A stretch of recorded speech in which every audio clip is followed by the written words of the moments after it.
I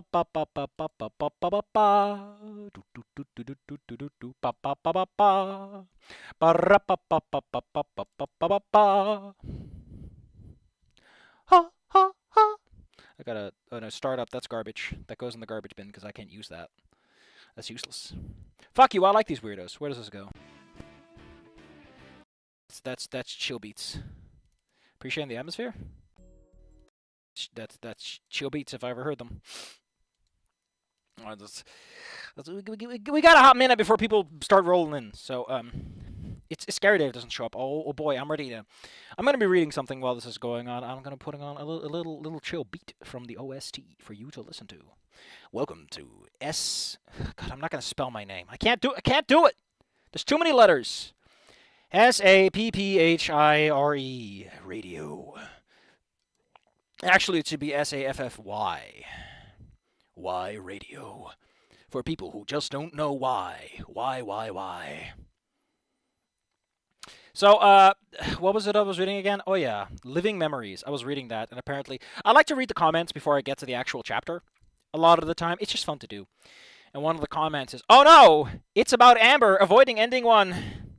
The parents are stupid, and they have to help." Like, I don't know, man. You're at chapter 7. Listen, something I've begun to realize is you kind of want to lead with your main problem, unless you've got like a big high concept thing, you know. And I guess the leading problem was because it's expectations, right? Your readers on fanfic.net are not like high concept connoisseurs looking for a fine dining experience. They just want something fun, you know, have some good time. And if it's nice and deep, good. But you gotta set expectations. They gotta know what the fuck they're dealing with before they get into it.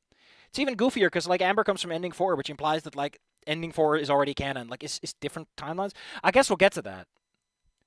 You know what I mean. Anyway, let's just put on something. Let's put this all in the playlist. We gotta split them up into actually chill. And I want one that's just rocking it. Man, I love that I can put apostrophes in sentences like that. That just feels criminal. This is actually chill. So you're gonna go and actually chill. There you go. You're gone. That's my attack. You're. This is also actually chill. This is let's just have this on until crowds gathered. I'm gonna be reading the other fanfic that I wanted to read. Again, not the best. It has some big issues of being a little blunt, but you know what? I need to learn to be a bit more blunt. So I might as well read something that's a bit too blunt to get to smoke that. Or I could actually I should probably check Ranger in the Fog because I need to upload chapter 9 pretty soon. I want to do it over the weekend, so fart sounds for everyone.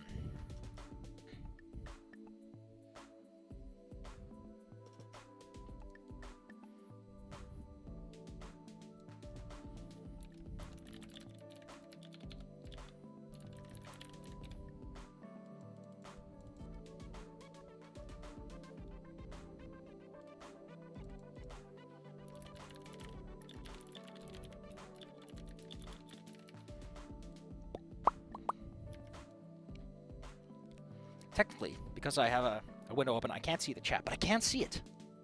I can see it because I have a preview. Safi, you're supposed to loop stuff. This does loop cleanly. I should loop cleanly. Also, I'll be pissed, and I'm gonna break some spines here. Yeah, love me that clean loop. That makes me want to flex. YouTube is still asking me, Safi, why aren't you monetizing your videos, Safi? You should be monetizing your video. You could be making so much money. You could be making pennies. You could be making pennies, Safi. Safi, why aren't you monetizing? YouTube's got the little bappy paws, like bapping me senseless. Like, come on, YouTube! Ow! Oh! Hit!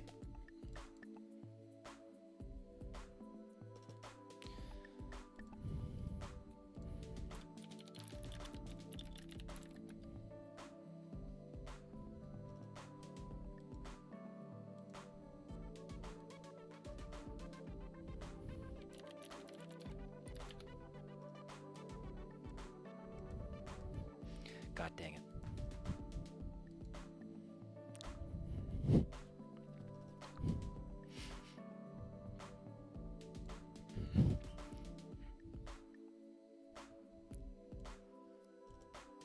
Ba-dum-ba-ba-dum.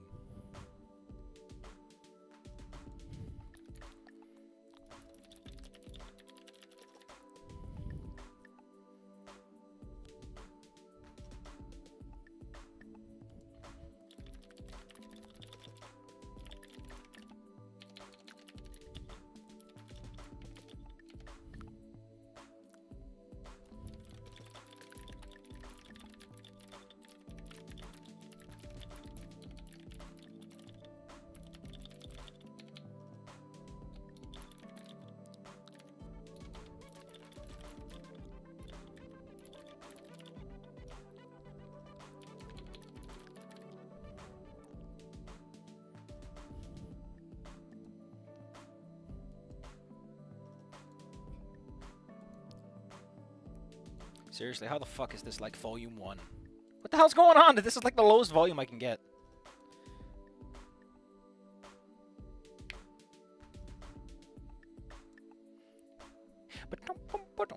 Again, I think a big thing that makes the soundtrack in Snoot games so fun is that it's a little bit off. It's trying to be something. It's just kind of jamming, you know. It's got that jazzy vibe of just kind of fucking around. I like that. I always did like jazz, ever since I fell in love with the saxophone. What a great instrument. What a beautiful sound. I just once in my life want to play the hard, like, the trumpet turnaround, the brass turnaround. Actually, it isn't, whatever.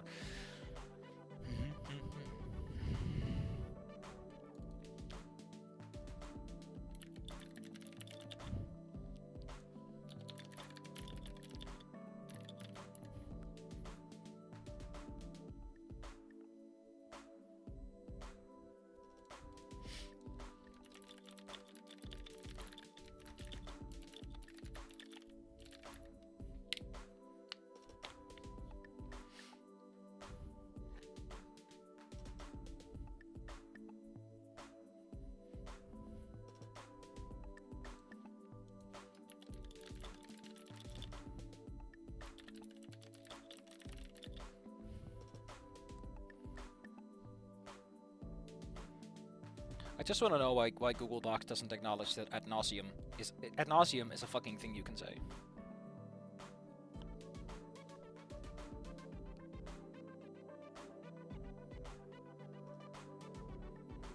People I know are talking about Homestuck, and I understand none of it. How exciting! Can you imagine reading things you don't understand?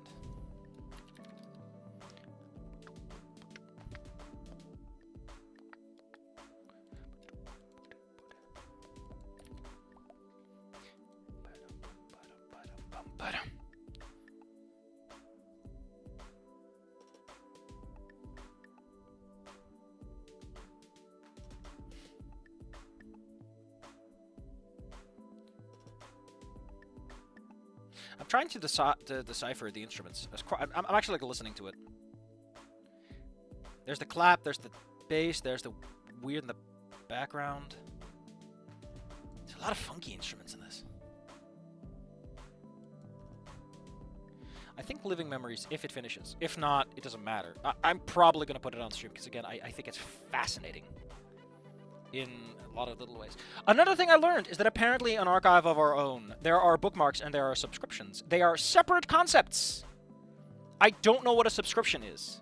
Separate from a bookmark. Hold on, how about we just look this up? I bat my hands against the FAQ. FAQ! FAQ! Wait! I need answers! What's a subscription? Hello? What is a subscription and what is a track? Oh, but then what's a read later? Oh, Jesus Christ. Why do you have things that look so similar? I mean, I guess I'm not familiar with the world of literature. A3 bookmark is a work you want to remember, find more easily, or record a note about. Bookmarks created on the archives can also serve as a recommendation for others, aka it's a function that I picked up along the way because people are like that. Where can I find my history? How do I clear my history? What I'm looking for is mark later.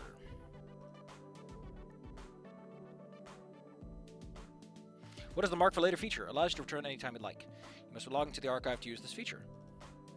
Once you mark it for later, you'll find a selection A random selection of 3 works from your marked later list, promoted on the archive or the homepage under the heading, Is It Later Already? That's great! That's actually... I want more of that! That's great! That's awesome! I've mostly been using it because I didn't know subscriptions were a thing.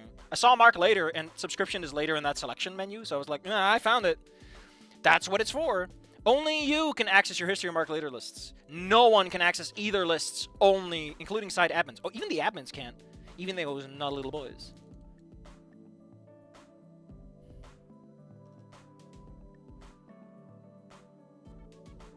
Oh, okay. So I should probably be subscribing then. But I don't want people to know I'm reading stuff.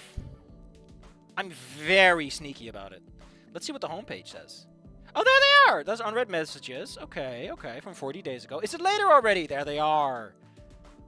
Trust is like a loose wheel. Born to inherit the star. There's an update for that? Shit! Ooh, it updated yesterday. Hell yeah! Ooh! Yeah!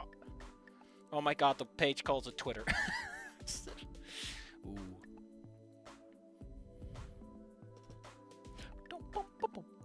Sorry this took so long to get out. Went through several resites. I know the vibe, man. Don't worry about it. Born to inherit the stars. I don't know. I just think it's cute. I like reading the stuff that's soft. Goddamn ammonia. Again, they're not the best works. They're not refined. Ending 1.5 feels like a lot more. You know, it's got a purpose. Like it wants to teach me a lesson. So anyway, I guess that's what I found out. There are subscriptions. There are bookmarks. There are read laters. He is Squidward. I'm Squidward. The snail Squidward. Are there any other Squidwards I need to know about? Are there any other methods of marking something? Well, there's a like button. Ah!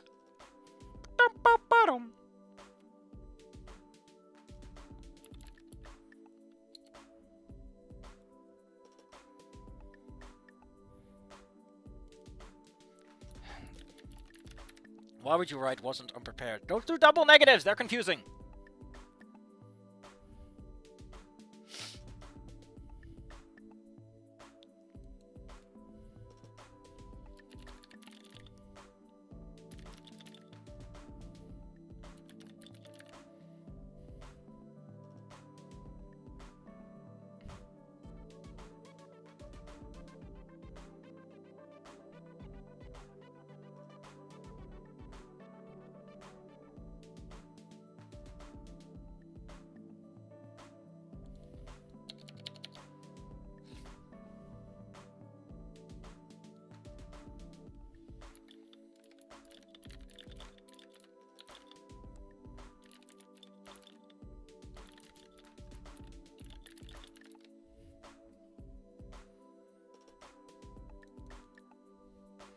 To go away because that just muddles things.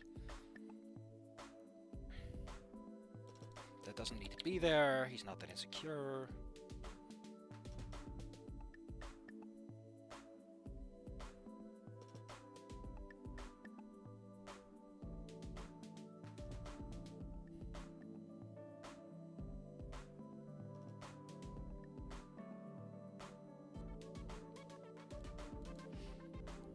No viewers, no Scary Dave. What's the point? What's the point? What's the point if there's no Scary Dave? People still talking about Homestuck and why Homestuck is a thing you can read.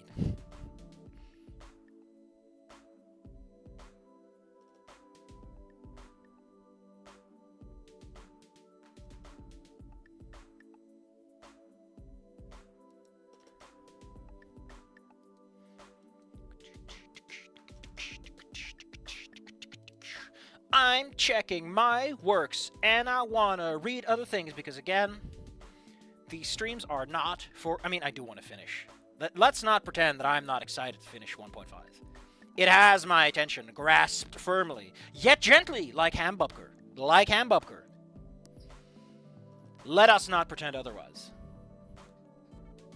Let's put on something else, because chill as it is. This is appreciating the scenery, yeah, this... Go and chill beats. Bayside bumming it. Is that what I'm thinking?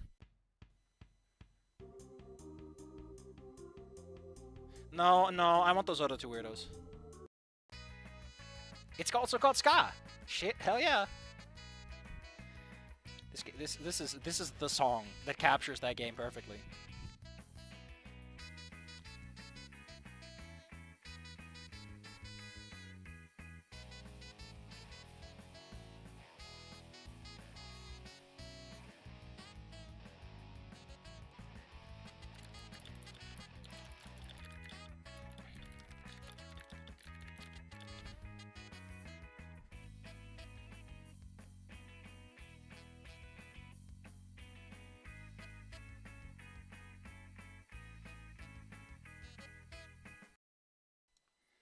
Why does it keep turning off the loop? Loop!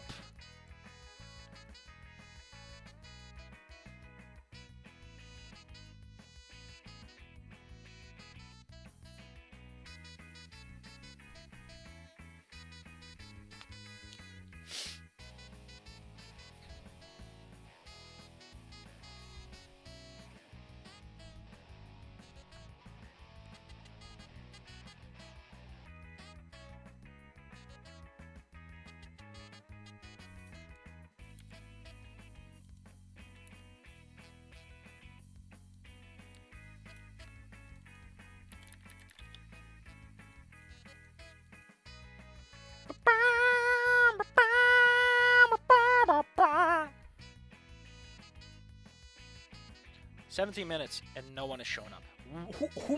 Whomsted. I'm just gonna start after I'm done checking this stuff. I mean, personally, I kind of want to go read, you know, Born to Inherit the Stars, because fuck that. It's been so long. I think I forgot half of it. Living Memories and all that. Living Memories is apparently Jumping the Shark. You know, it's Jumping the Shark, taking a big narrative risk. Not necessarily. It doesn't have to be bad. It doesn't have to be bad. Okay, you can jump the shark and it ends up okay. It's just that when I read the comments, I'm like, you're muddling your story by adding too many bits and pieces. Like, you don't need this much. You know, all your story needs is a central conflict, and you're good to go. Just have some fun. Let it flow. Some people like to plan things out, though. Maybe that was planned from the beginning, in which case, I can't argue. You know, it's your story. You do you. Have fun. If you had fun making it, hey, who fucking cares, right?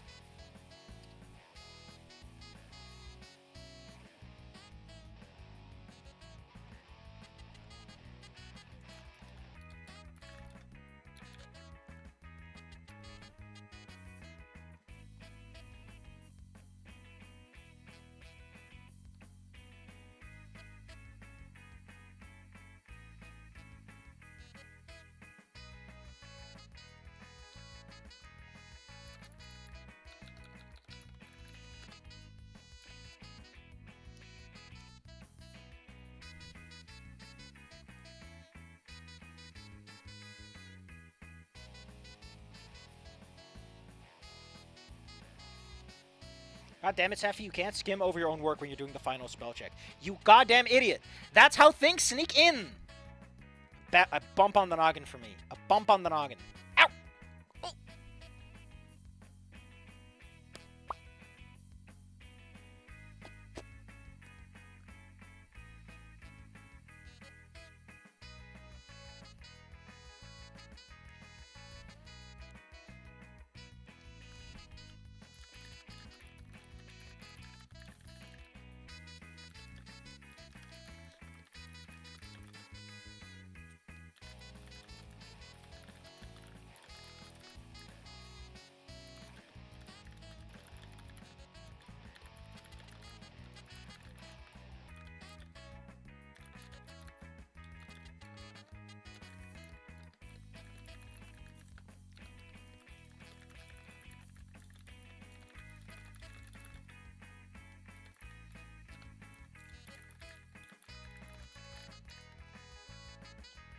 There, I'm throwing some fuel on the fire.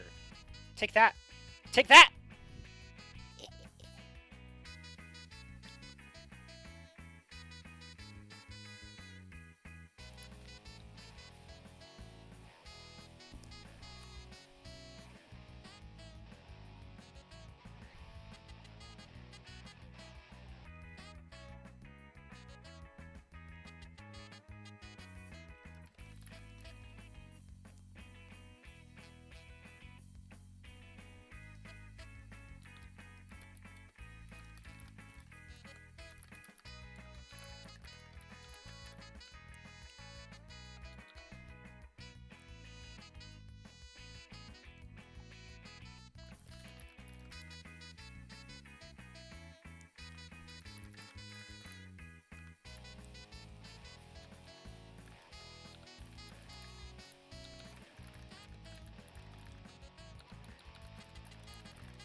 God, I love this one so much. It's such a good song. Well, I'm afraid. God, I love the little... Very short little, almost conversational trumpet.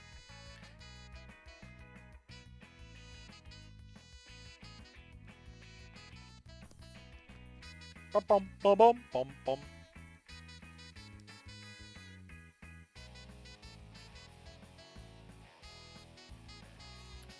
That's the wrong letter.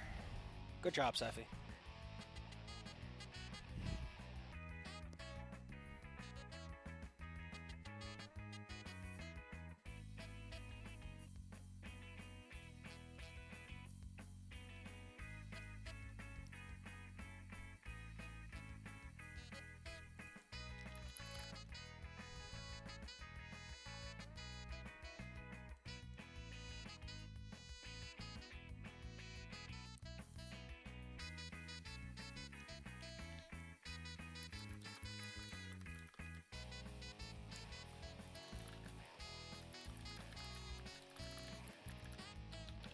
Shit, I need to.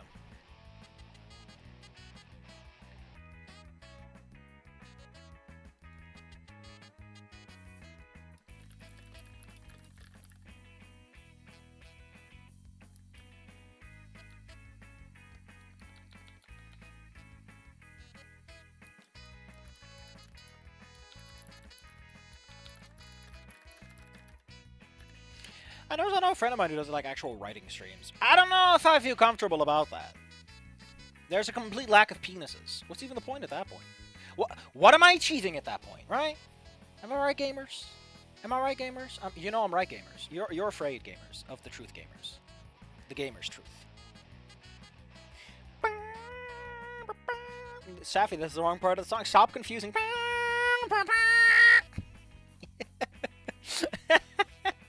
I'm going nuts because Scary Dave has abandoned me. They talked about being here, but they're not.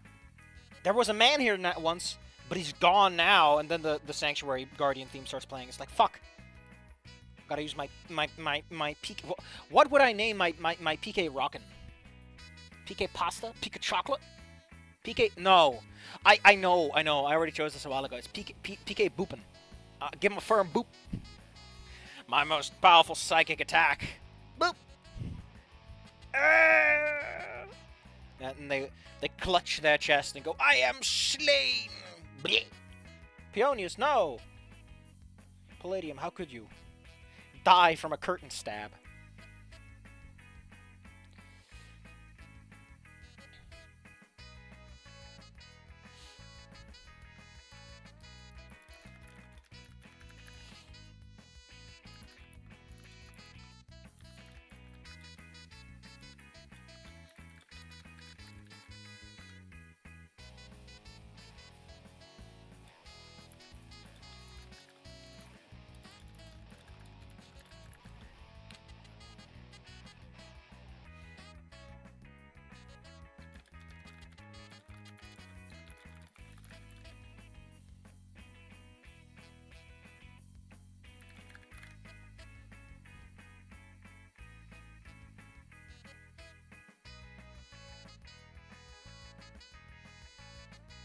I think how we're doing this is also I'm keeping spacing equal. If people are talking to each other, then there's always an uneven amount of lines between their, like skips a line, everything.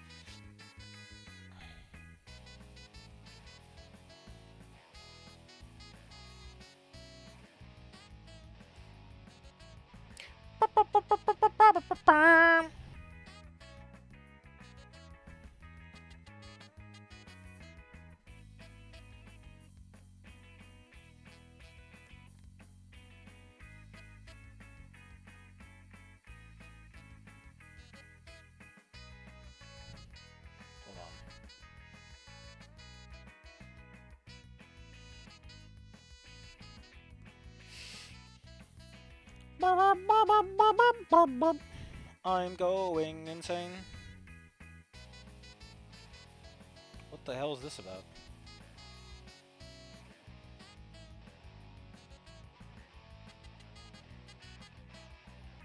Interesting. That's a hell of a way to describe a smell.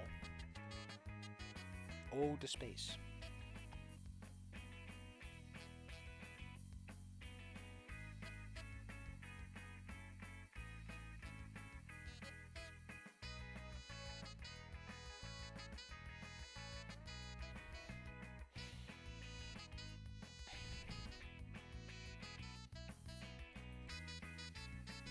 Okay, well that's spell checked. I'm gonna upload it then. And then I'm just gonna get to this regardless, on the complete absence of anyone watching. I'm so lonely. I'm so lonely. No one. No one there to say gosh, Safi. Gosh. No further comments, just gorsh. Gorsh. Gorsh. Pop, pop.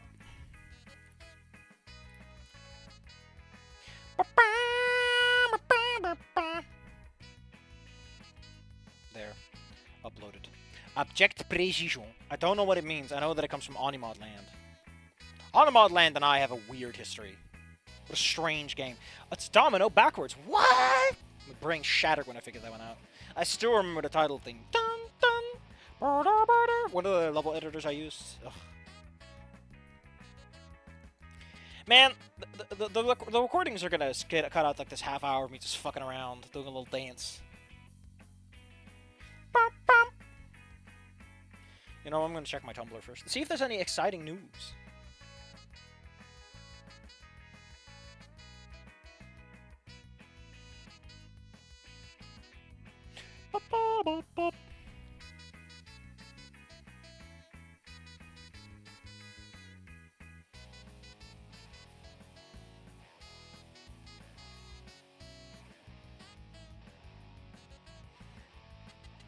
Dang.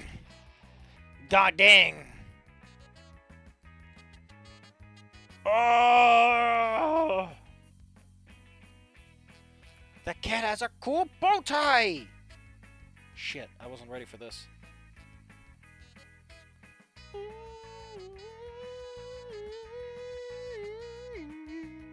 What's this?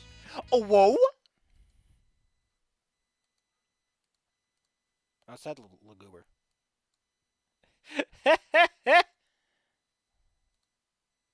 Oh, they got the little horn too. The dude. Man.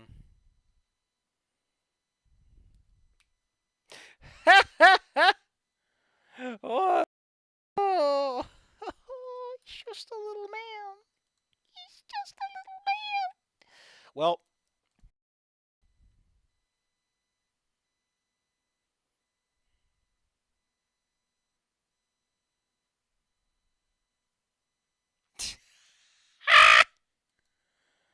Snake sneezing. Fuck sneezing. Oh gosh. Well, I'm ready to go. I'm ready to go. I'm ready, Freddy. I got my fists up. I wanted to say something else, but then I realized you'd probably get a little angry if I said it. So we're not gonna.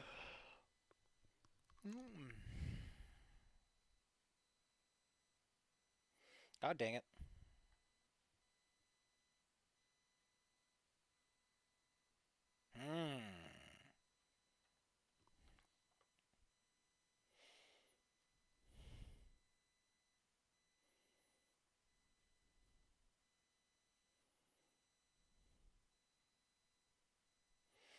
Exciting.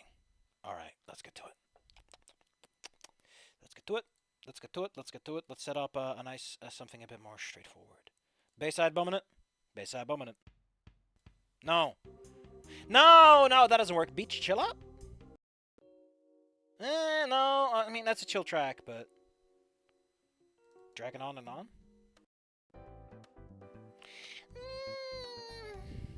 I have no clue what I'm doing. Kinda wanna just work with this.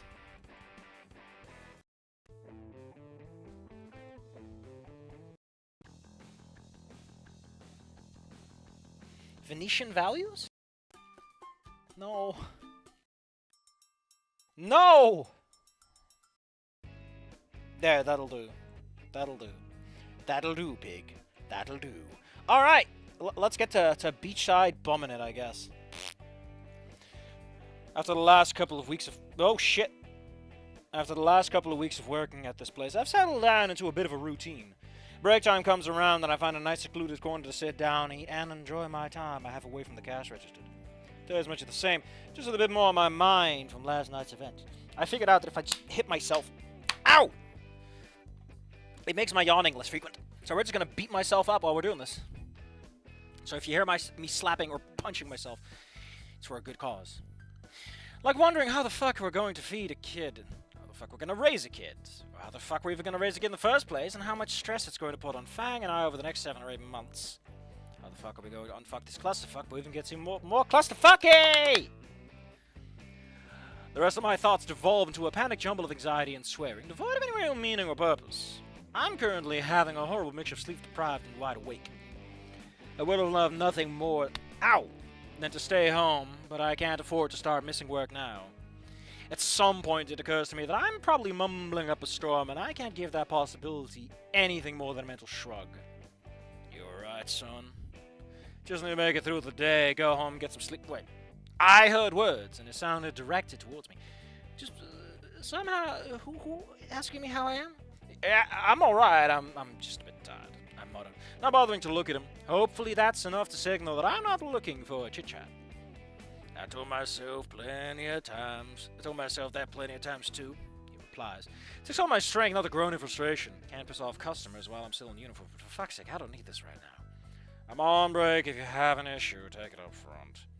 I try to make a point as kindly as I can muster. You know, that I want him gone. Don't worry, I've already eaten. Good, and screw off. You, on the other hand. I glance at the food in front of me for the first time since I sat down. I want to eat it as badly as I want to talk to this guy.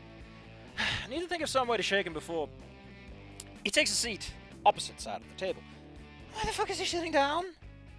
He leans in, lowering his voice. I mean, something must have happened. You looked fine the other day. A spike of adrenaline shifts my body into full alert mode, scanning the threat in front of me. A tall... Oh shit, we're in a hot pursuit. Hold on, we can't have this. We need to have dramatic highs.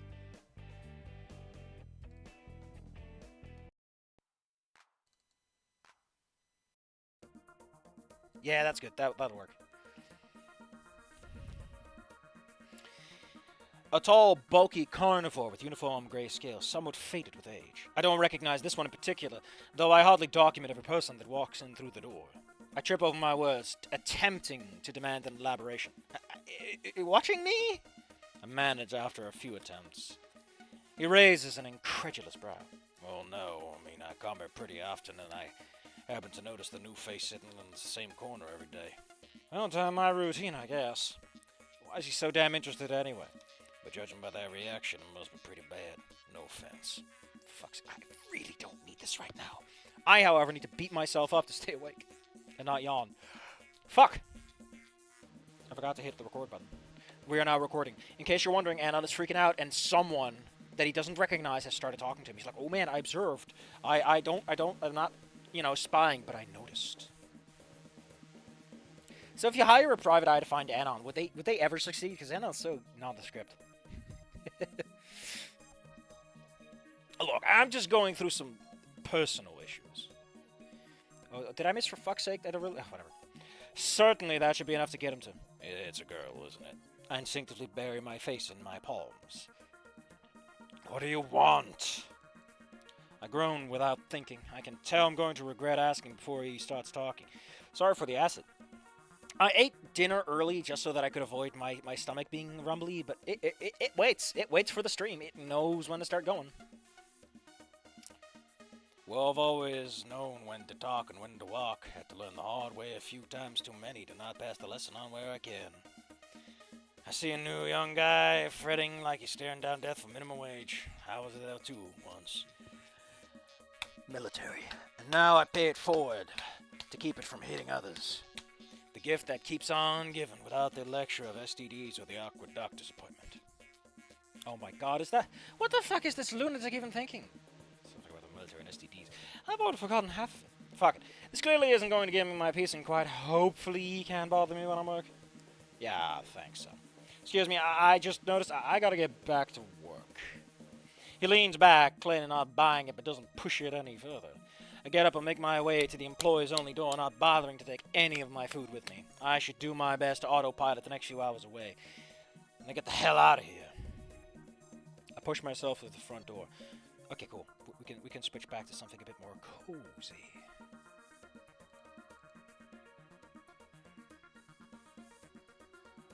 I should just sort the music. God damn, why is Windows Explorer so hard with this stuff? It's just soundtracks!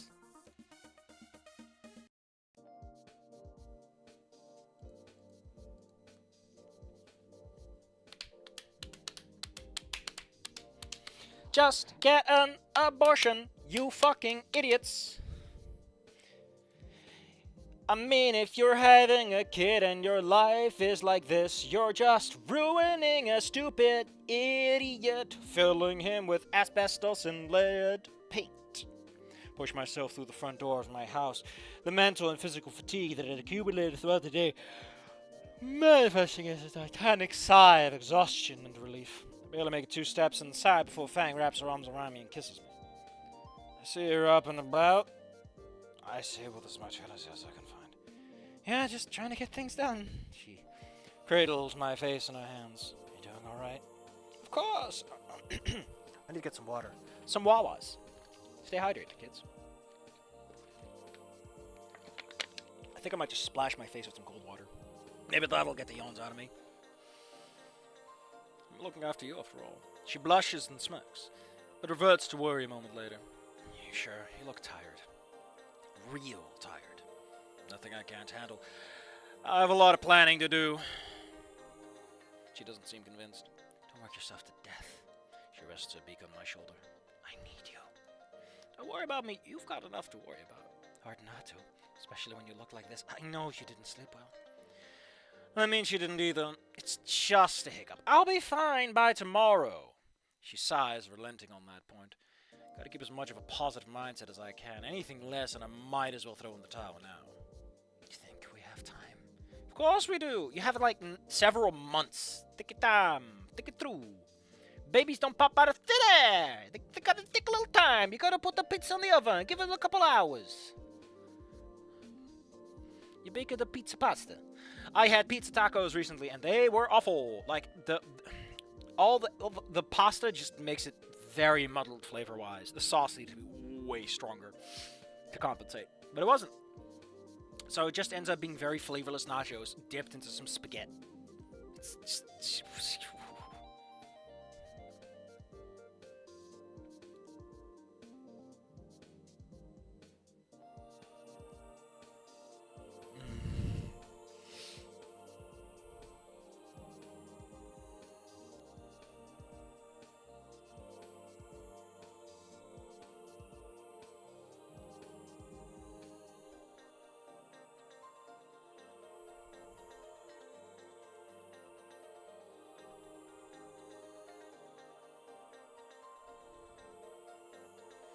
God dang it, all these people talk about Homestuck. Of course we do.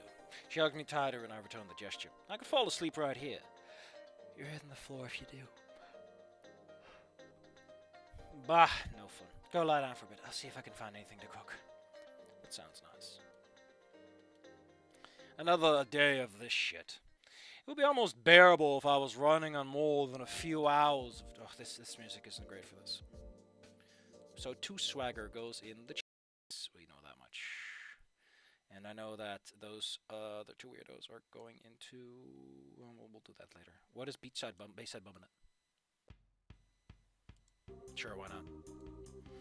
Another day of this shit would be almost bearable if I was running more than a few hours of troubled sleep and the pitiful amount of food I forced down last night. I wish I could call in just one day, but I don't think we can afford such a luxury. Just gotta keep on powering through.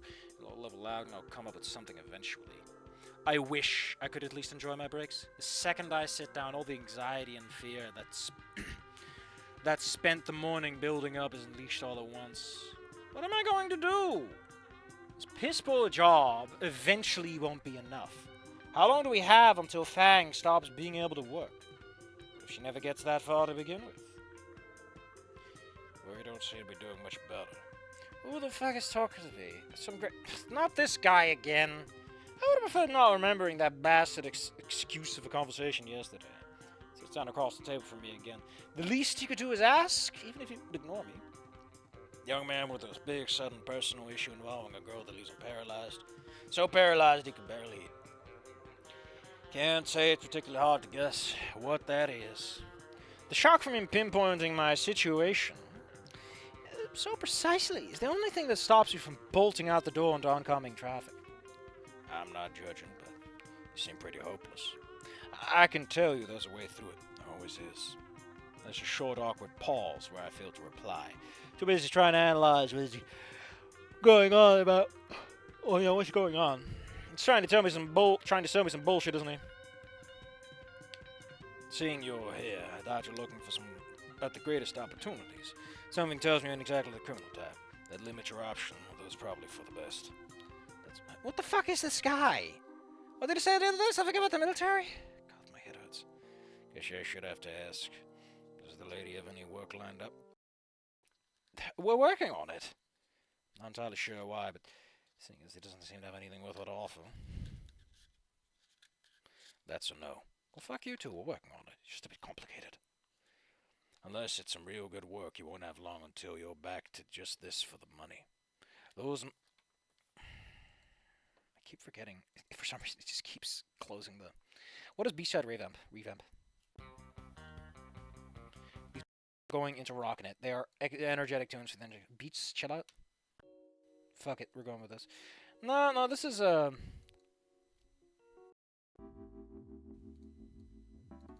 it, we'll work with it. Those months you think you will have will drive sooner than you think. It's like a year. These guys have been moving fairly quickly. Let's talk solutions. That word alone is enough to get my full attention despite my reservations about him. Am I really this desperate? I'm gonna go out on a limb and assume she wants to keep it. Would have been pretty cut and dry otherwise. Just the thought of otherwise is enough to reduce my non-existent appetite further. I don't want to imagine how Fang would react to that idea. You two by yourself? Anon, you haven't said anything! Talk! Please, this man is trying to help. He asks. I shouldn't be telling this complete stranger anything more about my personal life than already... You said nothing. But I really am this desperate, aren't I?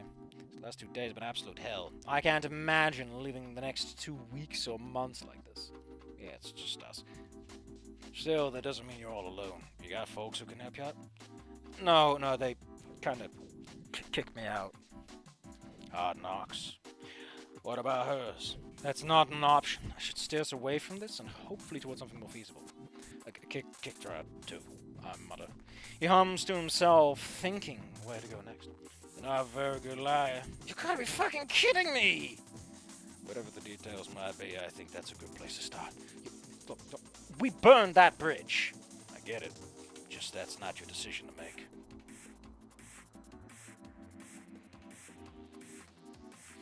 You don't know this yet. He smirks. But that bond between a parent and child can't be broken from the child's side. In your case, they kicked you out. They made that decision. Maybe they'll regret it one day. Or maybe they'll try to teach you some life lesson. Maybe something else. But doesn't sound like that's the case. That bridge is a hell of a lot sturdier than you think. And if they have what you two need... Listen, all we need is 15 gallons of opioids and we're good to go. I think a dad could get us that, though. Fuck me. He's right, isn't he? Wasn't really trying to get in touch with Fang not long before we left. He could have had the police on me at any point if he wanted. He still got away unaccosted. There's just one problem. She'd never agreed to it. There's too much bad blood.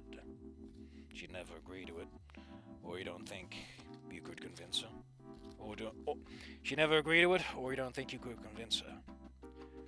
That's an interesting interpretation of what I said. If you didn't know any better, I think this guy's trying to piss me off. Give me a shot. I convince you pretty quickly. While girls can be complicated, it's nothing that hasn't been handled before, that I haven't handled before. What's the worst that could happen? Well, what's the worst that could happen? You could piss off Fang, which would be a perfect excuse to never talk to this guy again. Best case scenario might be not so fucked at all. believe I'm giving this guy the time of day. Fine. One shot. I'll see if I can get her here sometime soon. At the same time as usual, I guess. Then you can... whatever you want to do. Perfect, then. I'll see you then. Without another word, he gets up and leaves. I guess that's that, then? Is he some sort of guardian angel, or did I make a deal with the devil? Or maybe this is all a massive waste of time. Guess I'll find out soon enough. Although we did never get his name. Took me until next day to work up the courage to ask Fan to go along with the plan. I tried my best to explain the situation without sketching her out completely, and I must have done a good job because she agreed with little pushback. We enter the McDinals together and take a seat close to where I normally sit on bricks. So where is this guy? Fang, I crane my head around, looking around and spotting him on his phone on a booth by himself. Over there on his phone. Oh. I say, gesturing towards him. It's quite a ruffle of feathers, and look back to Fang's wings agitated and her eyes wide. I swear I recognize him. She whispers. Oh, okay, keep calm. Prepare to exit as quickly as need be. You sure? Yeah, I remember someone looking kind of like that talking to my dad a few times. We should go. Wait, if this really is one of your dad's goons, I would have been in handcuffs by now. Just 5 minutes. If it turns out to be a creep, we dash. You work her in, Fine. She mutters shakily. He gets up from his booth and starts walking towards us. Help! What comments are there? The plot thickens.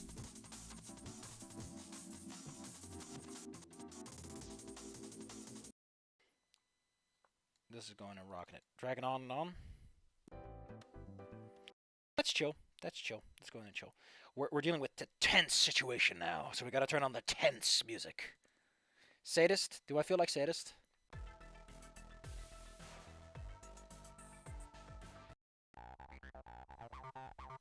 It's a little too intense. This works. You can't sage here.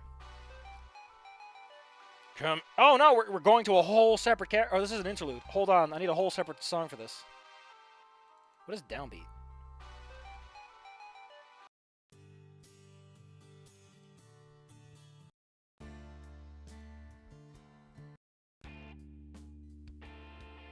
Yeah, what the Battle of the Boot works, I guess.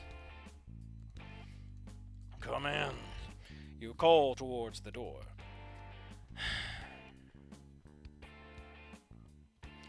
Not getting shot? Good.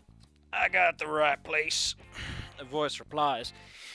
He steps into the living room beside you and observes the barren apartment. You gotta be kidding me.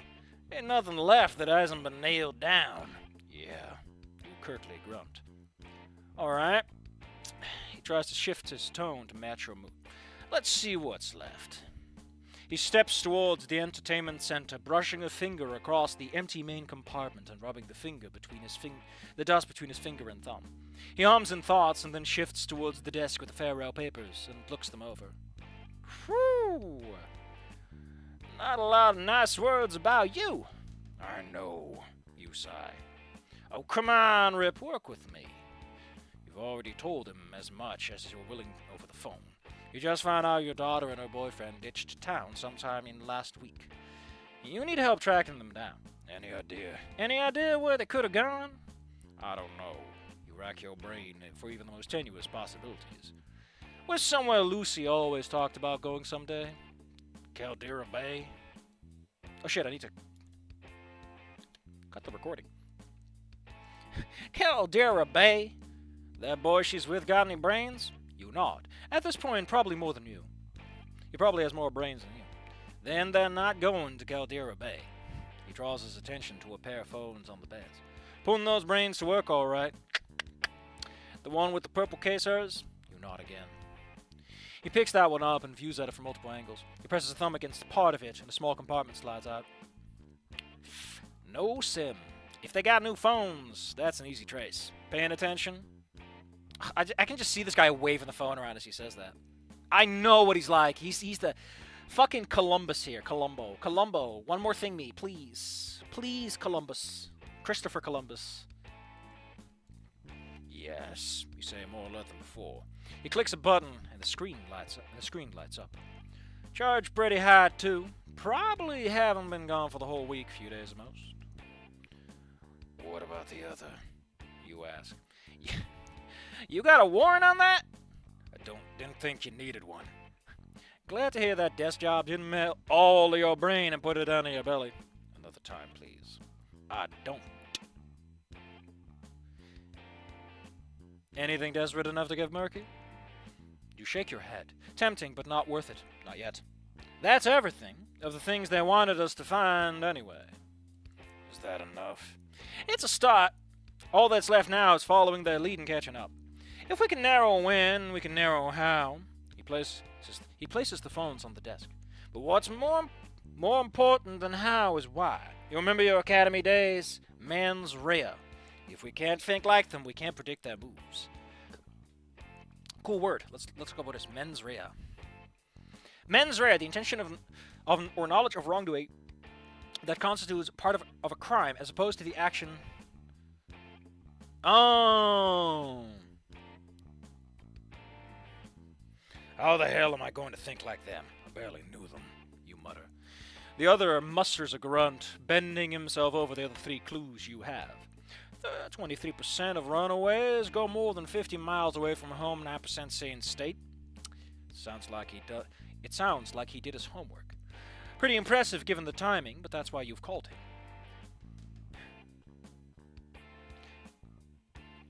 Your net is pretty wide given your position.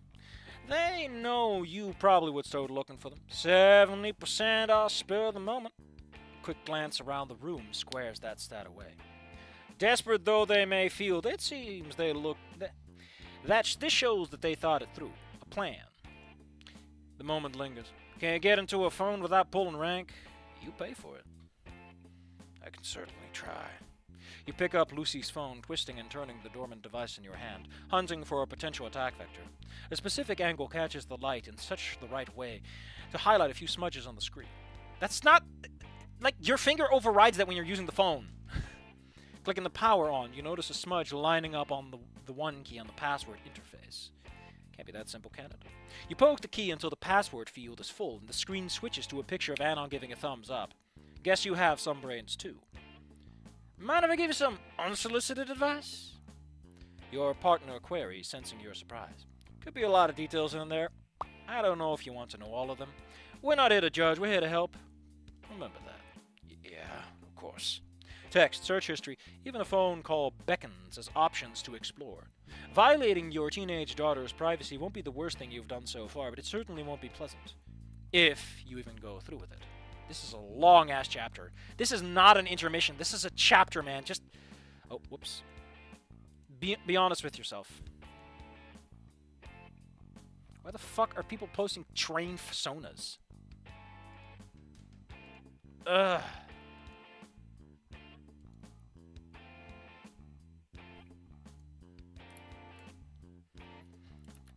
I demand a fat hot dog.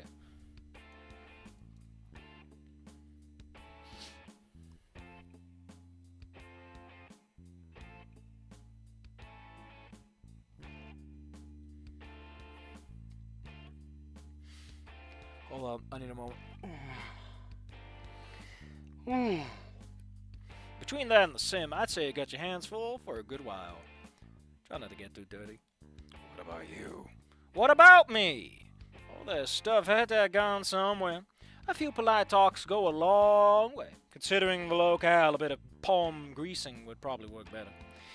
You're going to pretend you didn't hear that last part. Ripley? What? 47% of teens that run away or were homeless indicated that conflict with their parents was the major reason that they left. I'm well aware this is my fault, Castle. Are you? Then I'm going to get to the root of it, or are we going to be back here in 6 weeks' time? You shoot him a heart-stopping glare in response, which he smirks at. Something to keep in mind. I'll call you if I need anything. If I get anything. Likewise, you grumble. He exits the room, flicking his hand in a way vaguely reminiscent of a wave. Sometimes you wish he wasn't such a pain in the ass, even if he's right. You sigh, stuffing the pair of phones into a pocket. Is this one of those situations where you would have to put them in a Faraday pouch? I don't know, it just feels like one of those situations where you want to do that. You know, for destruction commands and all that. I find it hilarious they took their fucking SIM cards with them. What a fucking loser. Don't take your SIM card with you, you clown! Jesus! Like, I've seen what they that's part of the... Not that smart, fucking idiot. It's like leaving your fucking car behind, but taking your license plate with you. What are you doing? I want to keep my license plate. It's a novelty.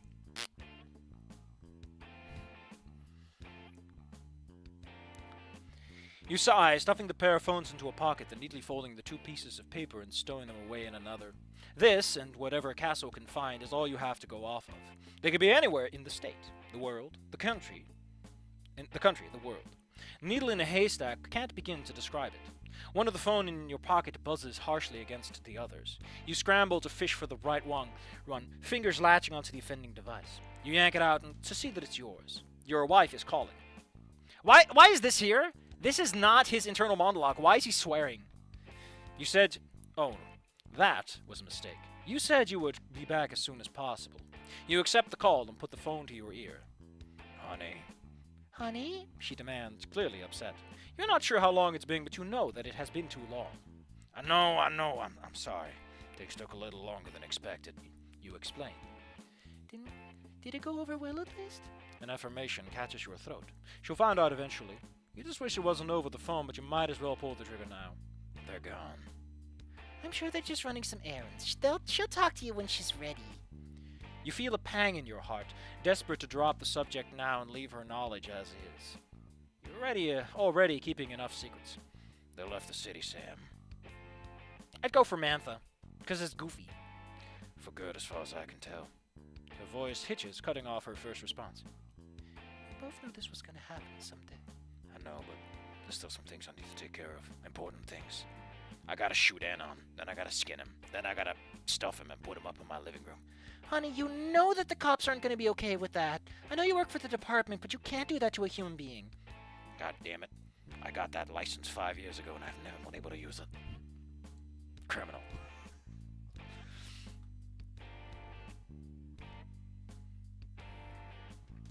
Please, don't make this harder than it needs to be. You can't force this. I know, but I need to get a word in. An apology, at least. It's what she deserves. She sighs, knowing you won't be changing your mind on this. Be careful, would you? That carries a lot of implications. I will. I'm on my way back. You close the apartment door behind you and lock it. Not like anyone will be using it for the foreseeable. This... Anon has given up the apartment! If it's not a crime scene, give it back, please, you Okay, we're still him for some reason. I guess because we know where Castle is already, technically. Hold on, I need a sip. I need a sip. How luxurious the water is. You slide into your chair in the study on the upper floor of your house, staring at the items before you. You place Anon's phone on the far side of your desk, hopefully far enough to resist the temptation to look through it, and place Fang's phone right in front of you. You think for a moment, then turn on your computer screen, shaking the mouse to light the screen back up. The SIM card is your first and easiest target. A quick browse to your network's provider website and a few submenus bring you to their locator service. Oh yeah, odds are he closed the contract, didn't he? A button sends the request. And a few seconds later, the results show up. At your current location, 1, 2, 3 devices online. The fourth device is grayed out.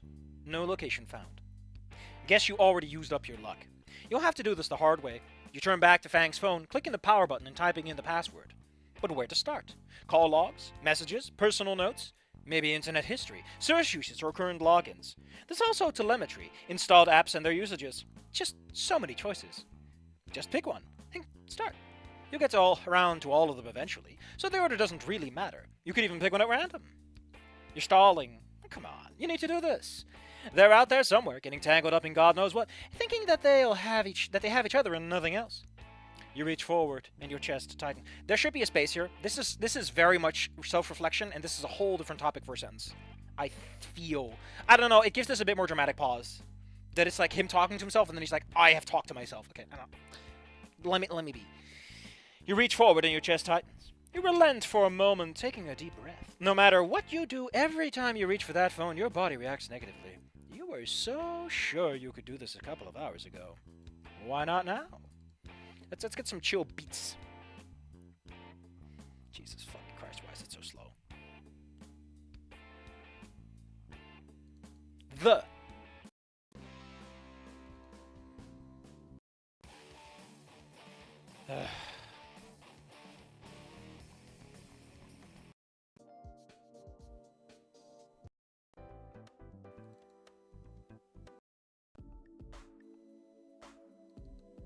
No.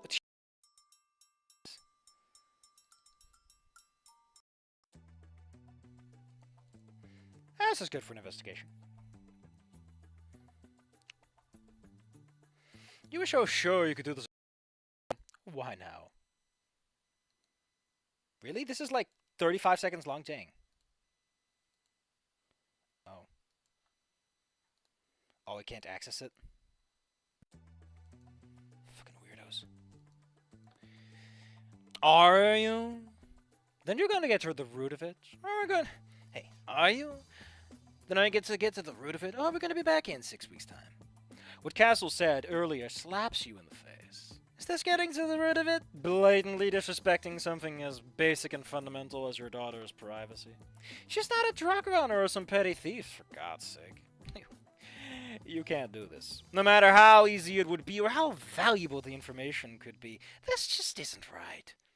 And if you really want this to go the way you want it to, you need to do it right. You sigh, placing Fang's phone next to Anon's, and shift their goodbye letters in front. How the fuck did he actually have the SIM card? Because I thought the SIM cards weren't in there.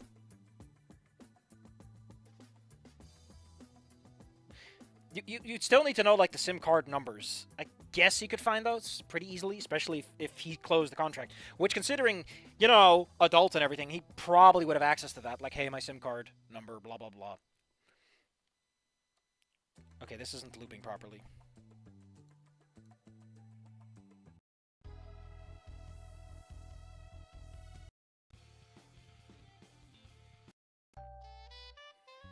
This works a bit better.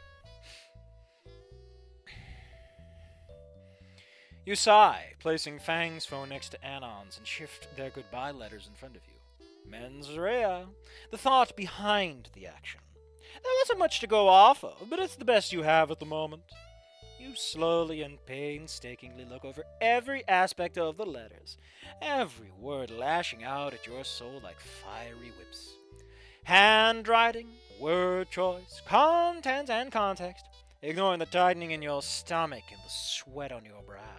Why does this narrator feel like he's trying to fuck with this man and just kick him in the dick? Hell yeah! Penis kicked. Ow! My penis!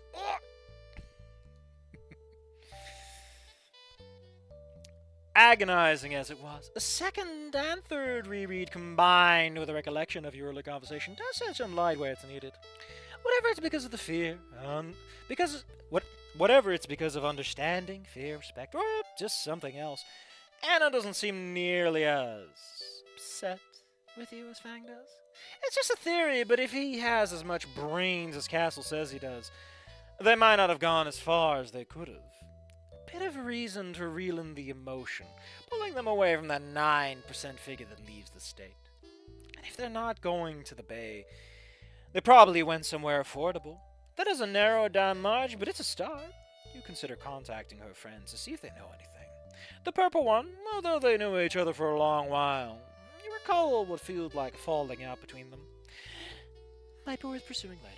The raptor boy, he showed up much later. But if he wasn't out of his mind on some unholy chemical cocktail at some point, he could know something. Nothing but mights, maybes, coulds, and a hell of a lot of work to be done. That's what you signed up for, isn't it? A phone nearby rings, and your heart skips a beat. It takes a second for you to realize the sound is coming from your pocket, meaning it's just yours again. You pick up the phone and put it to your ear. Hello? Rip! Castle responds. We got something here. Turns out these skin-row pukes love to talk when Benjamin Franklin's in the room. Already, it's only been a couple of hours. How long did you think I need? He chuckles. Didn't need to answer that. They didn't go far to peddle their stuff cheap at that. From what I can gather from these fine, gentle dinos, they were last seen Wednesday afternoon. So unless they took the midnight train anywhere, they left sometime in the last 24 hours. Sounds like that would make catching up easier, at least. You know, I'm sure they knew you were going to be occupied this morning. Whatever, pretty symbolic too. Creative type might appreciate that. The realization catches you off guard. You might have missed them by mere hours or minutes. Just trying to get us in their heads. Just trying to get us in their heads, he says, noting your silence. Speaking of, what do you got over on your end? SIM card's offline. But I'll keep an eye on it, but that leads cold for now. As for the letters, I think you're right about the boredom brains. Chances are they're still somewhere in the state, probably somewhere cheap to live. Castle waits, expecting more information. And the phone? I can't do that. The bets are placed and the chips are in the pot, he says without skipping a beat. The next piece of the puzzle is how they get to where they want to go. No, it's not too far. Any guesses? Cars are hopefully out of the question. Buses and taxis wouldn't go far enough on their own. Planes would be overkill, and would be a pain to get information on. Boats or trains? How close is VB Rapid Transit to Skid Row? 1 or 2 miles. If you've been thinking straight, that would have been the place to check the second you realized they were gone. At least that handily narrows it down, considering the proximity to where they sold their belongings. I'll let you take care of that one. I need to get my things together and follow the trail. Leverage that honesty and desperation you got going on. Who knows? You might just get lucky. I think I used up all my luck. Gambler's fallacy, Rip. You can never be too lucky. With that, I wish you good luck. You could practically hear him smirking over the phone as he hangs up. You stow the phone away and lean back in your chair. You aren't exactly a detective, but there's not much choice in the matter. How to approach it, though? Start with a badge, bring it in later, or leave it out entirely? How heavy to lean on the missing child angle? She's an adult. This is kind of weird, if anything, but I get the point. Moreover, how many trains out of the city have left in the last 24 hours? Will it even matter if you give them a name and they give back a destination? Minimum wage workers don't exactly tend to be the inquisitive type. Don't get ahead of yourself, though. Still up in the air. First order of business is getting there. Friday afternoon traffic. Not exactly a pleasant experience. Trio of knocks on your study door interrupt your planning. You can tell that it's Nasser, and more importantly, it was plain as day that Samantha told him what happened. He wasn't exactly taking the news well. Come in. Nasser opens the door and steps into the room. His face is everything, and his voice manages to save him. That's what voices do. That's such a goofy line. I love it. I love it, though. It's so goofy. It's the right kind of goofy. Get in there, Goofy. Hell yeah. That's a perfect cut for the video, but there's still no Scary Dave. Like, it's like I wake up in the morning and the first thing I think about is like, is he coming? It's like Santa Claus! Is Santa Claus coming to town? Is it true? He asks. He already knows the answer. It is. You grab your car keys and wallet, stuffing them into your pockets, and then arise from your chair. Why did this happen? The question roots you in place. You know all too well why. Where do you begin? Can you begin? Fang took something from you. He continues, stepping further into the room and starting you down. I mean, minor mistake. So far, it's been pretty good. That's when everything started going to hell, was it? What was it? He knows enough to ask that question, and not enough to be satisfied with anything but a complete explanation. Go on. Tell him what his big sister did. His role model. The one he shares so many happy memories with. I'm sorry. I don't have the courage to tell you. You spent 18 years building a reputation and earning his respect. How much of it vanished in that instant? At least you're honest about it. He mutters, turning away. I'm working on fixing this. Nasser exits the room before you finish your sentence. Guess he's looking for actions, not words. If there was any chance of you losing motivation before, it's gone now. Both of your kids have lost their faith in you. Oh wait, both of your kids losing their faith in you is not an option.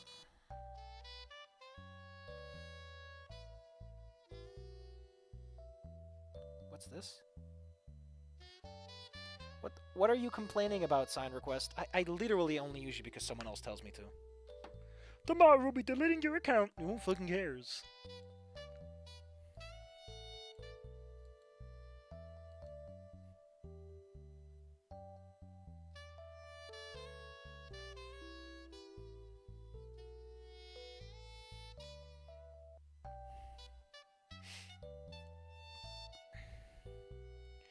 You step out of your car and look at the complex in front of you.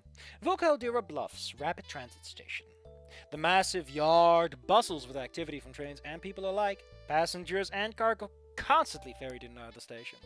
It's been a while since you've last been here, and its sheer size gives you pause. Maybe it's best that you waited to come here. Going in blind, we were looking like for a needle in a haystack. We already said that. But the connection is a bit tenuous. You can make it work, but this is not how you make that work. You know, that callback to like needles and haystacks and stuff. You enter the building, craning your head over the crowd. Passenger trains, ticket sales, a computer with records. There has to be something like that around here. You slither through the crowd as best you can, considering your stature, following directions on signs that you think may bear fruit. They bring you to what looks like a customer service section. A handful of booths correspondingly staffed, and serving small lines of people separated by transparent dividers. You lean against a pillar a short distance away, taking note of the who and the what's. Particular interest is the booth, open booth furthest to the left, being run by a younger-looking female ankylosaur. She should be the easiest to get sympathy out of, and urgency through, too. Which you'll need, as you doubt they're supposed to be giving away what you're looking for without a warrant. If that didn't require reporting a crime and potentially getting Fang around unarrested, you would have done it in a heartbeat. A few minutes pass, and the line you're watching dissipates. You take the opportunity to walk up before she can call another customer over. Excuse me. You say, lowering your voice and leaning in as close to the divider as you can. My daughter, she's gone missing. I think she was here earlier. Can you check if she got on the train? She seems taken aback at first, but shifts to suspicion. Looks like you're going to have to double down. Sir, we aren't supposed to. Before she can get a thought across, you interrupt, speaking faster than before. She was supposed to show up to graduation earlier today, but she didn't. I went to check up on her apartment. Ooh, he's lying so hard. On Skid Row, when the door was unlocked, it was empty. Completely empty, everything was gone. I don't know where she is. The idea of an unlocked door in Skid Row seems to shock her back to your side. As her eyes widen as she turns over to her computer. It's a bit of an embellishment, but it's more or less true. What's her name? She asks hesitantly. To the point. Good. The longer this takes, the more chance it has of going bad. Lucy Aaron. She taps the name into the computer and clicks the mouse a few times. Come on, destination's all I need. Is all you need.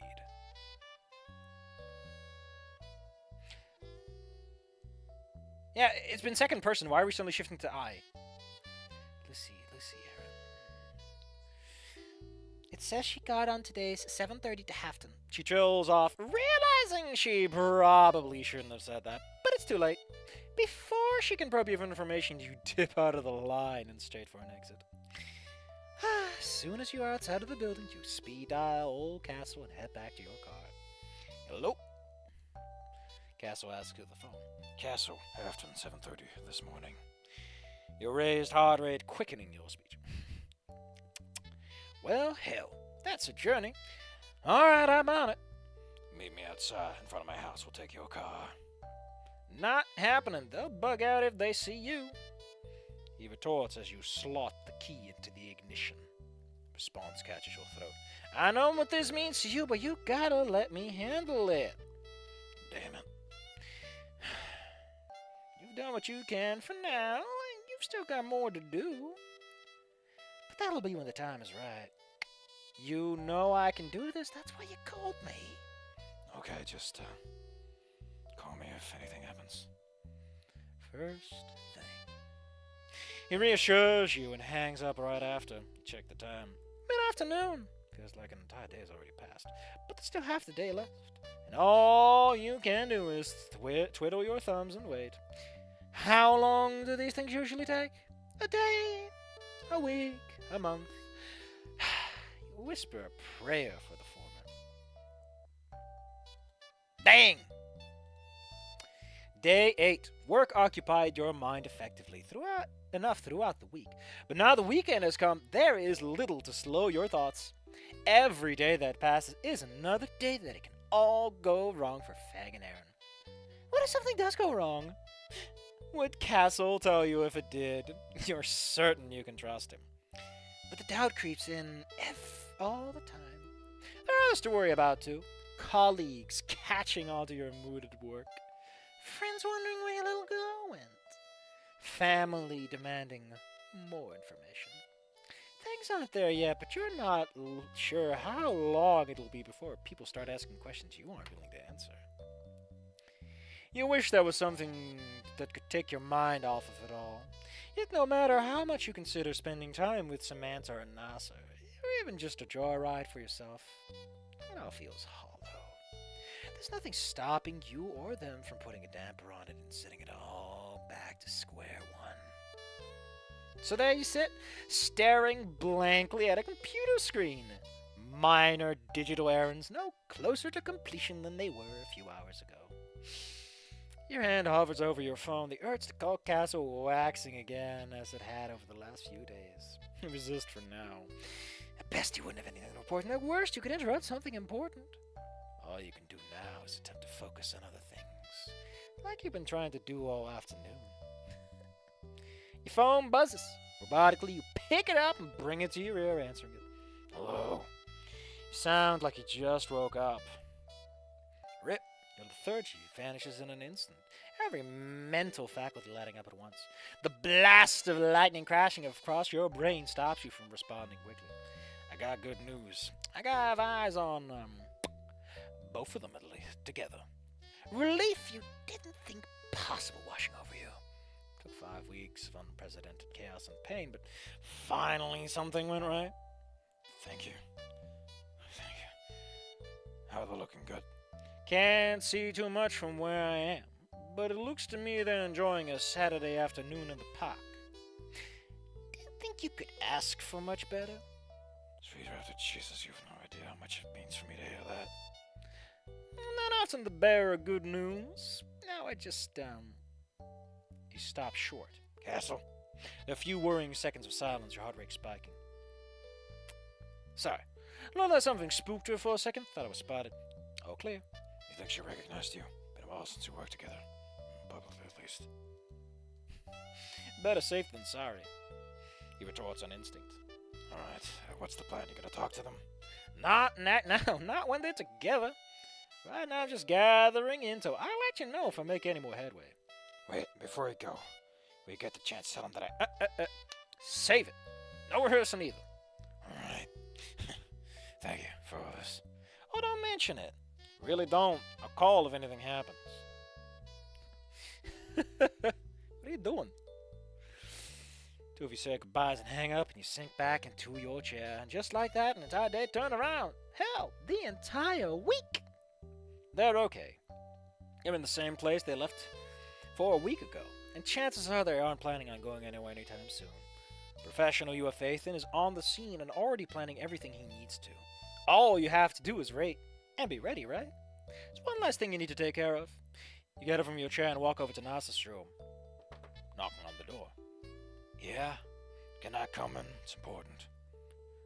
Sure. He replies with a lot less enthusiasm. You open the door and take a step inside. You haven't been in here for a while, but you remember being a lot cleaner than this? When was the last time you saw that parasol girl? Just got off the phone with a phone of mine. And? He snaps, not turning back from his desk. It's a bit of a shock and a half. It's a bit of a shock, and you have half a mind to demand his respect. But you probably would have acted the same 10 minutes earlier. You saw them. They were okay. He whips around in his chair, suddenly filled with liveliness. Where?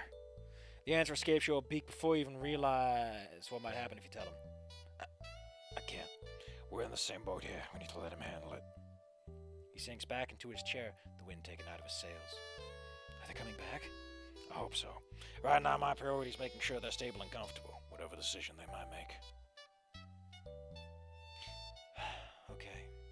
He whispers out a titanic sigh. How much from relief or how much from frustration? You aren't sure. Thank you. No problem. You exit the room. Whatever Castle has planned, you hope it comes to fruition soon.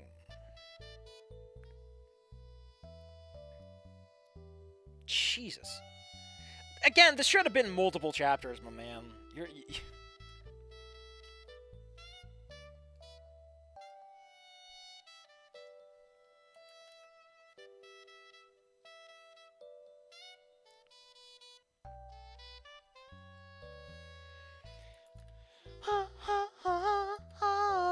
I'm taking care of business, and that business involves saying boop, boop, boop, boop. Okay, refocused. Today's the say. Make sure you're available.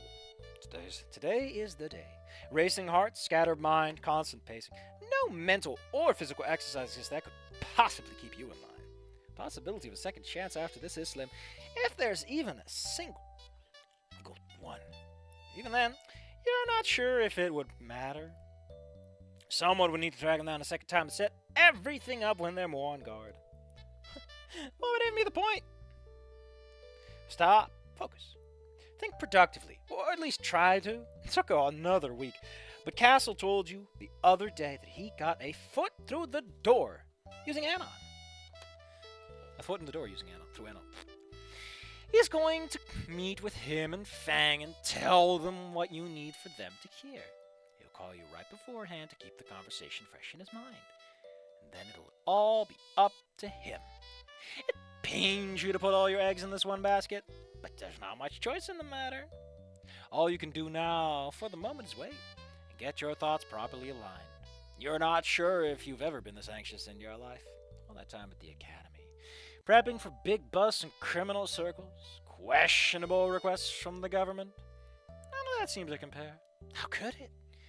Your actions have needlessly put your own flesh and blood in harm's way.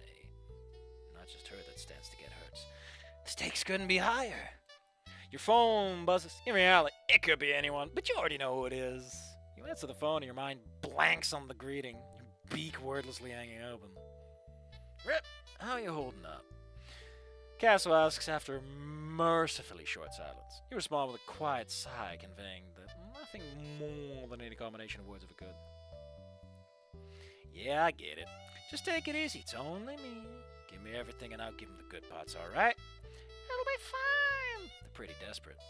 Yeah, you mutter, leaning against the bare part of one of the walls in your study. Maybe doing this way is for the best. Just start simple. Go through what's been on your mind these last few weeks. Castle will stitch it together, so the order doesn't matter. You need a minute, or are you ready? I'm ready. By the time you consider returning to your chair, you've already slid down the wall onto the floor. Castle stays quiet, and some part of you is glad he can't see you like this. Start simple. I guess I should start with,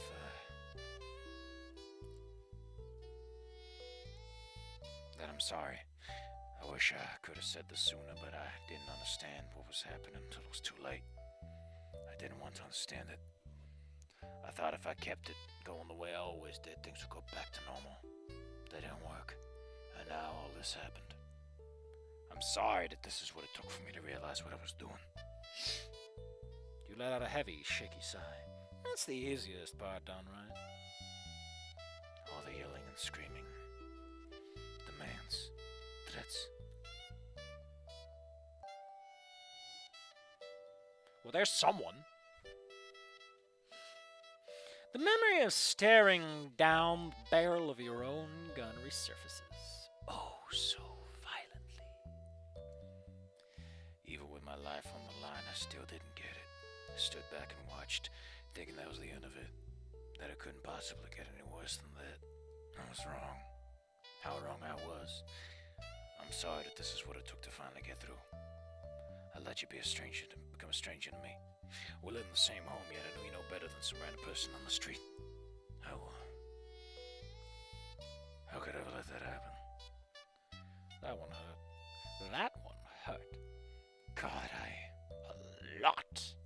I just hope it's not too late for me. That even after everything that happened, you're still willing to give me a second chance. And even if you don't want to come back. You went slumping forward. You would have no one to blame but yourself. Even if you don't want to come back, I still want to help, if you need it. I never forgive myself if something happened to you out there and I could have done something about it. You take a breath. Unexpectedly loud sniffle comes from it. Guess keeping it together is a bit too much to ask. A long silence. You take a moment to think about what you just said. It was a bit vague and meandering. There's a couple of things you simply weren't willing to touch.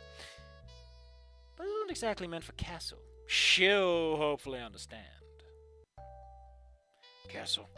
You ask quietly. There's no immediate response. He's not crying too, is he? Dad? Lucy?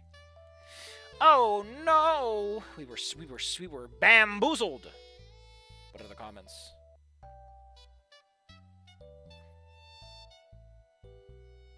How interesting. Nothing too exciting then there, sorry. We're just gonna be in the next chapter, I guess.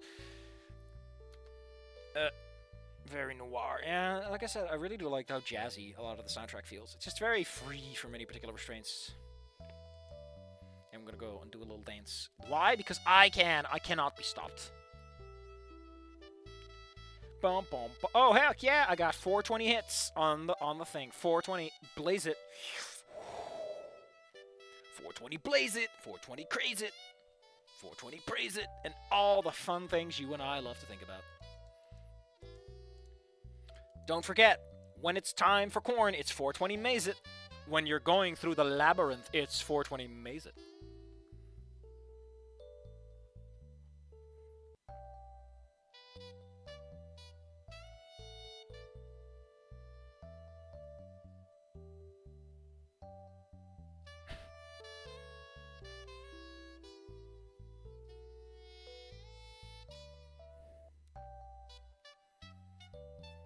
Hold on, what am I looking at?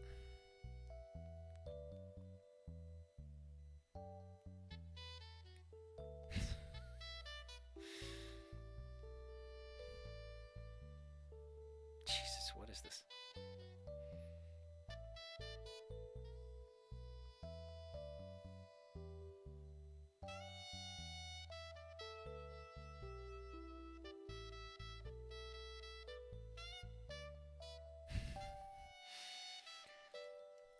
I'm just enjoying the soundtrack, but I think we're gonna have to switch it up.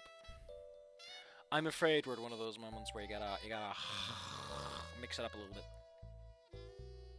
Shit, no! Someone I like is saying things on Tumblr. Shit! I have to look at this.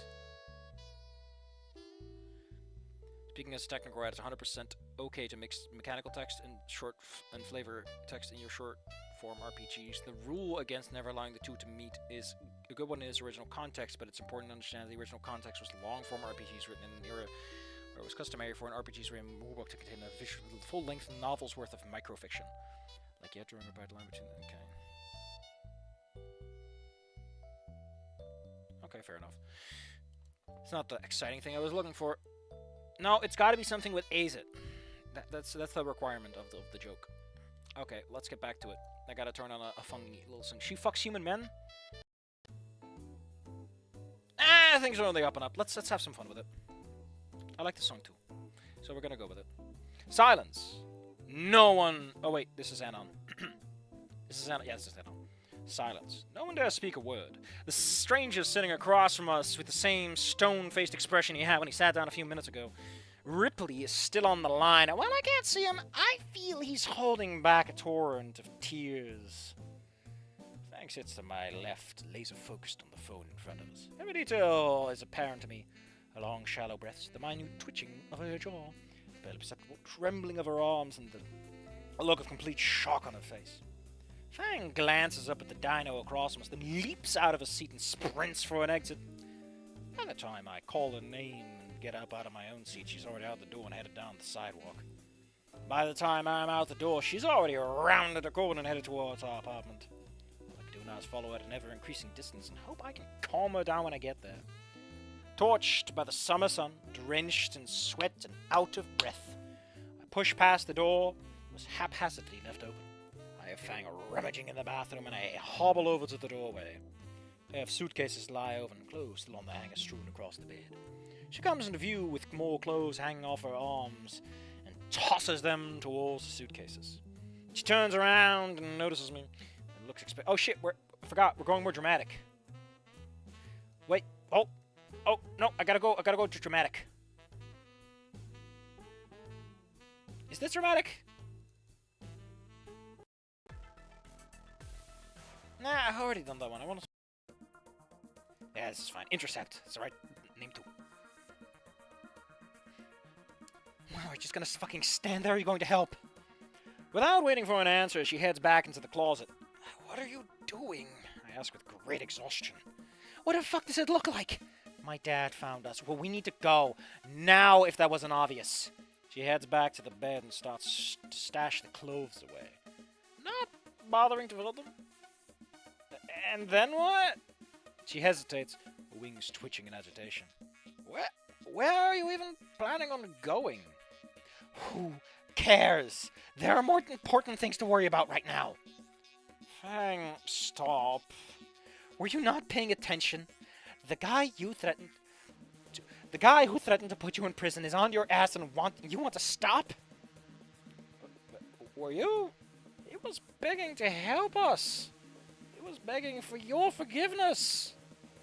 She stops tending to the suitcases, staying in place, slanted over the bed. So what? He's fucking lying. Why? He just is.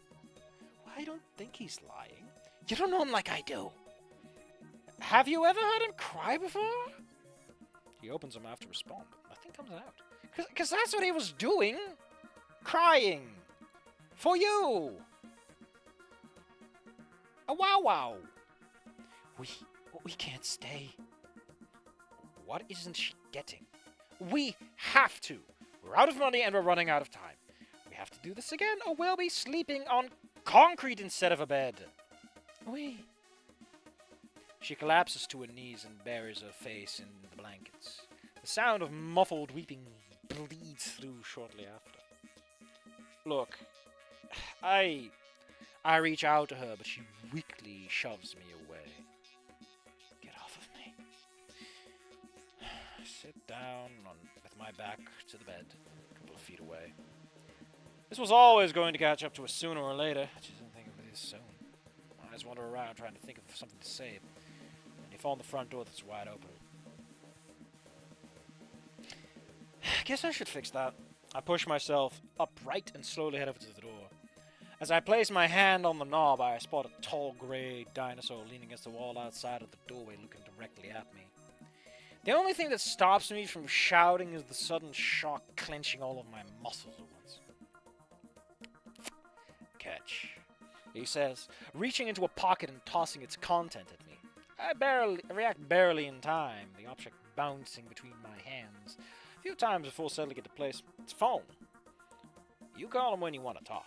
Call me if you want to leave. Any questions? This castle guy knows where I live now. Great. I mean, I already knew where you lived. Fuck. Take your time. Just not too long. I got places to be. He walks away, throwing up a little wave as he leaves. I stuff the phone into a free pocket and close the door and return to the bedroom. Fang is sitting on the floor with her back against the bed, wearing a morose expression. I sit down next to her, but decide against speaking. Ripley can wait. It's better if we take some time to think some things through. I don't want to, she whispers after a few minutes of silence. I can't go back. Well, we don't have to. But we can't do this on our own. We need a miracle. One is offering itself right to us. I wind my fingers between hers and squeeze. All we have to do is say yes. She squeezes back. Do you think we'll be good parents? Parents? That's a word that hits me like a sledgehammer to the skull. Why are you saying like? Listen, a fun thing you can do to make your writing a lot punchier and a lot less goofy is leave your likes and as-ifs for the moments where it matters. Just words don't hit like sledgehammers. You don't have to say that it's a metaphor. Just say the word hits like a sledge. No, that is how it sounds. Safi, you fucking clueless moron. Because words don't do it, you have to describe it, you idiot. Although I guess you could say that a sledgehammer... You little Cooper, you little goofball, you're being silly, you're trying to be smart when you're dumb. Your brain gets head, but your smart gets dumb, as they say. I spent this entire time thinking about what we need to do leading up to that point, and I haven't spared a thought to what comes after. Parents. After our own flesh and blood for 18 years or more, there's no way I can know where we'll go. I think we'll do just fine. Okay, I'm going to stop the music for a brief moment.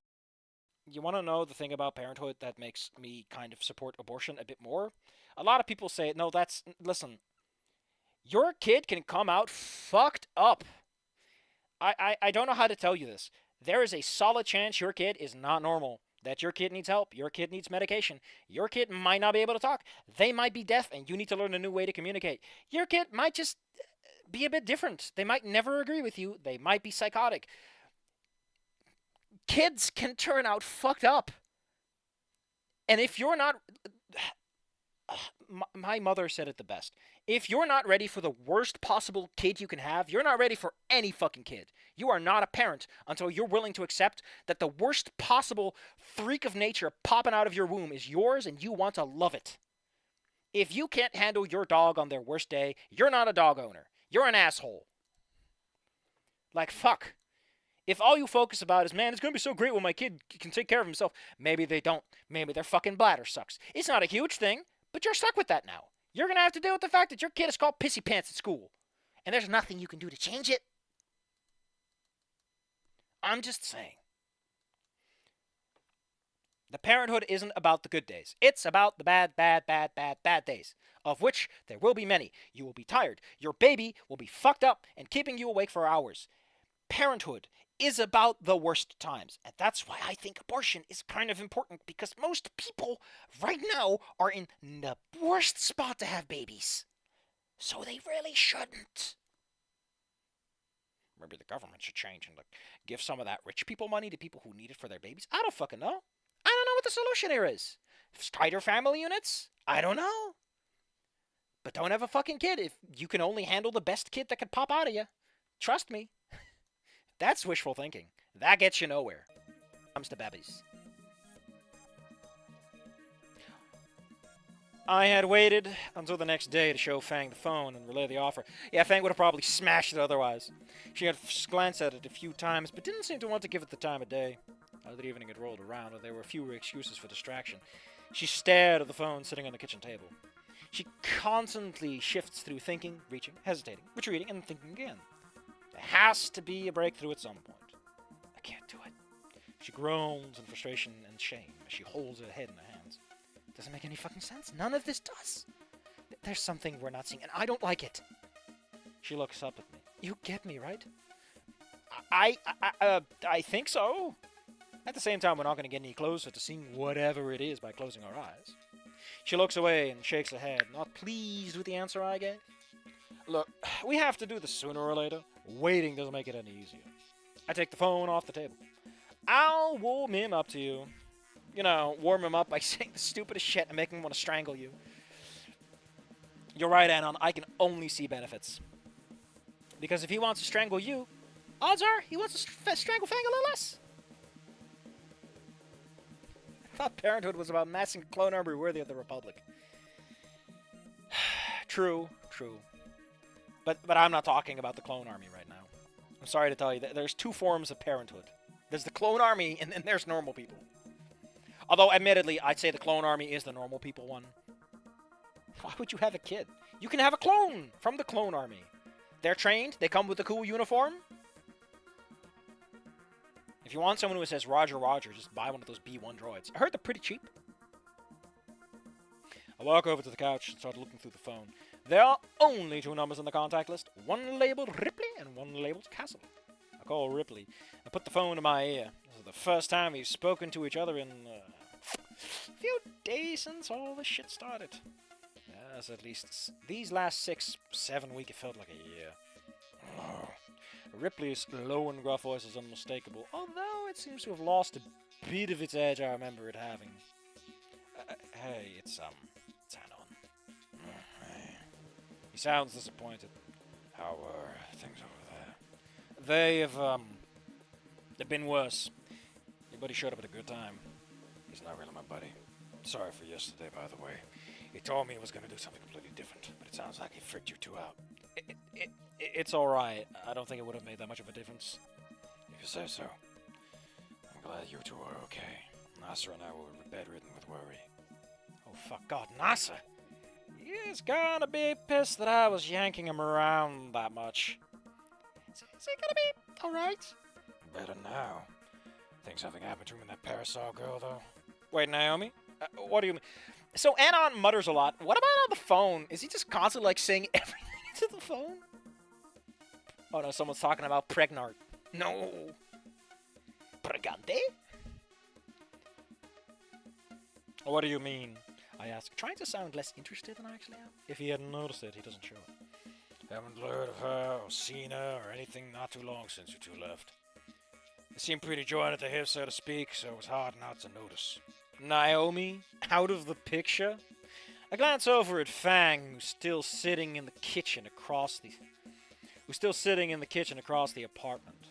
I don't know if she's within earshot or if she's even paying attention. Pregnant? The Luigi board? Can I get pregnant from the Luigi board? How to make ghost with Luigi board? Help! Ouija board. Pregante? Oh no. What about Trish? Is she around?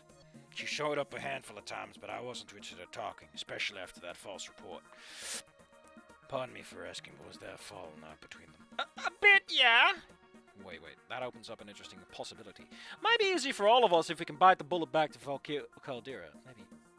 Anyway, you two figure out what you want to do. We're still discussing it. Alright, take your time. No rush. Yeah, there's a long awkward pause. Guess that's everything we needed to say. I'll hand you over to her now. I get up and walk over to the kitchen, holding out the phone for Fang to take. She looks between it and me a couple of times, and I indicate that I'm not really giving her a choice. Tentatively, she takes it, then rushes out of the bathroom and shuts the door behind her. Well, it's quite literally out of my hands now. All that matters is how badly Fang does or does not want to set foot back in full Caldera again. If there are any apprehensions about seeing Trish or Naomi there, they should be irrelevant by now. Reed said he was going to stick with Trish, so he probably won't go where she won't. If there's anything between her and either NASA or her dad, it should be workable. I'm not sure how long they were talking on account of the only clock being in our bedroom. I thought they went into the bathroom because they keep going there. But Fang eventually emerges. She places the phone back on the table and sits down next to me. She was definitely crying, but despite it, she seemed to be in an alright mood. So, how'd it go? Not good. Oh wait, no. Good, I think. He didn't say, but he really wants us back. She trails off, looking at nothing in particular. Just what? Naomi. I don't know what I do around her. I won't even be able to look at her or Nasser. Oh, I think they broke up. That breaks Fang's train of thought immediately. What? What did Dad tell you that? Yeah, he said he hasn't seen Naomi around for a couple of weeks. Might as well be months for them. Wow. Guess that solves that. There's still Trish, though. Your dad hasn't seen her that much either. She raised an eyebrow at me. You've got a lot of answers. I asked some good questions. Let's go to something a bit smoother. Yeah, let's go with this.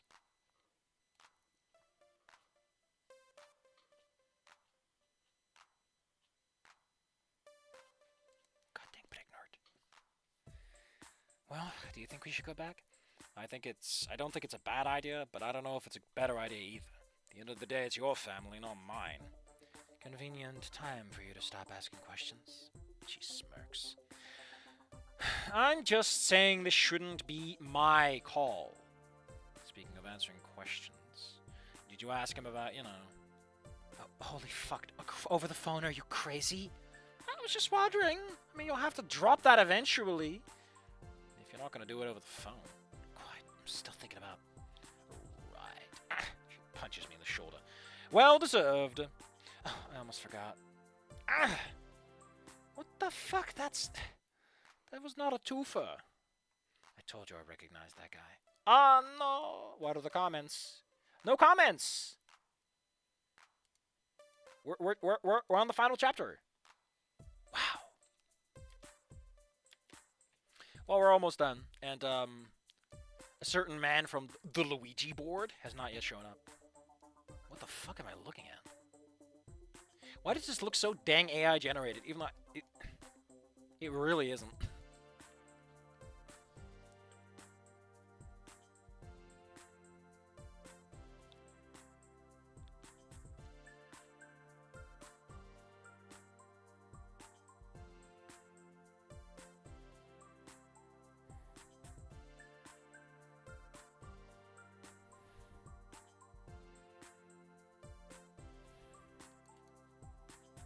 You know, I just got some ideas for things. I'm very annoyed.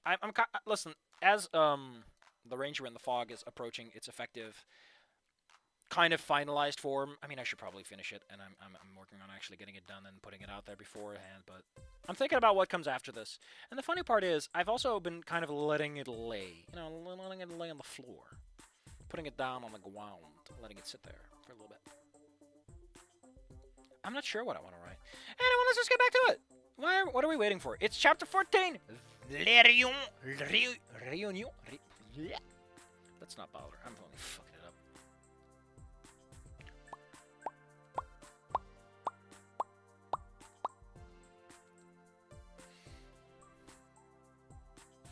All right. Let me just give one big yawn. There we go. I hang up the phone and put it back in my pocket. Well, that's that. You ready to go? Ready as I'll ever be. Her body betrays her otherwise nonchalant tone. The constant shaking legs and inability to find a comfortable place to sit says it all. I was feeling the same way not too long ago. It hadn't taken long for Fang to decide on returning to Volcaldera. Whatever conversation she had with her dad made the idea a solid contender. Without the possibility of Trish or Naomi showing up to bring everything to a screeching halt, staying all the way out here just wasn't feasible.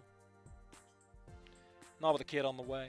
2 suitcases, a little more stuffed than they were when we first arrived, and a guitar case sit near the front door. Everything else was still lying around, and we probably won't be coming back for. So the apartment itself. The cancellation fee will mostly be handled by the security deposit, and Ripley said he would take care of the rest. A knock comes on the front door a couple minutes later. Fang lets out a long, anxious breath and gets up from the couch. Help your wife, she's pregnant. I grab a suitcase in each hand, and she grabs the guitar case and then heads for the door. You kids better be ready, because I'm not waiting. Castle opens the door. Oh, full of surprises. Come on. Hey, do you think you can carry one of... I ask, but he's already turned away. Nope. Asshole. I trundle down the stairwell, because you have to trundle, you're in on, behind the others, and we emerge into the parking lot. Castle leads us to a pristine white luxury car.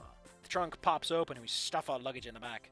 Fang and I clamber into the back, and Castle slides into the driver's seat. Next stop, VB, Castle announces. Hope you use the restroom, because I ain't stopped until we hit the city. There's 2-3 hours ahead of us, and I'm not getting stuck in rush hour traffic today. There are no objections, and he starts the car. A cold blast from the AC hits me, blowing away the morning heat. Dad Rock starts playing from the radio, and Fang rolls her eyes. So hard I swear I could hear it. Let's take a bit more chill beat. Let's take a chill beat. The signature Anon Trundle. Hell yeah.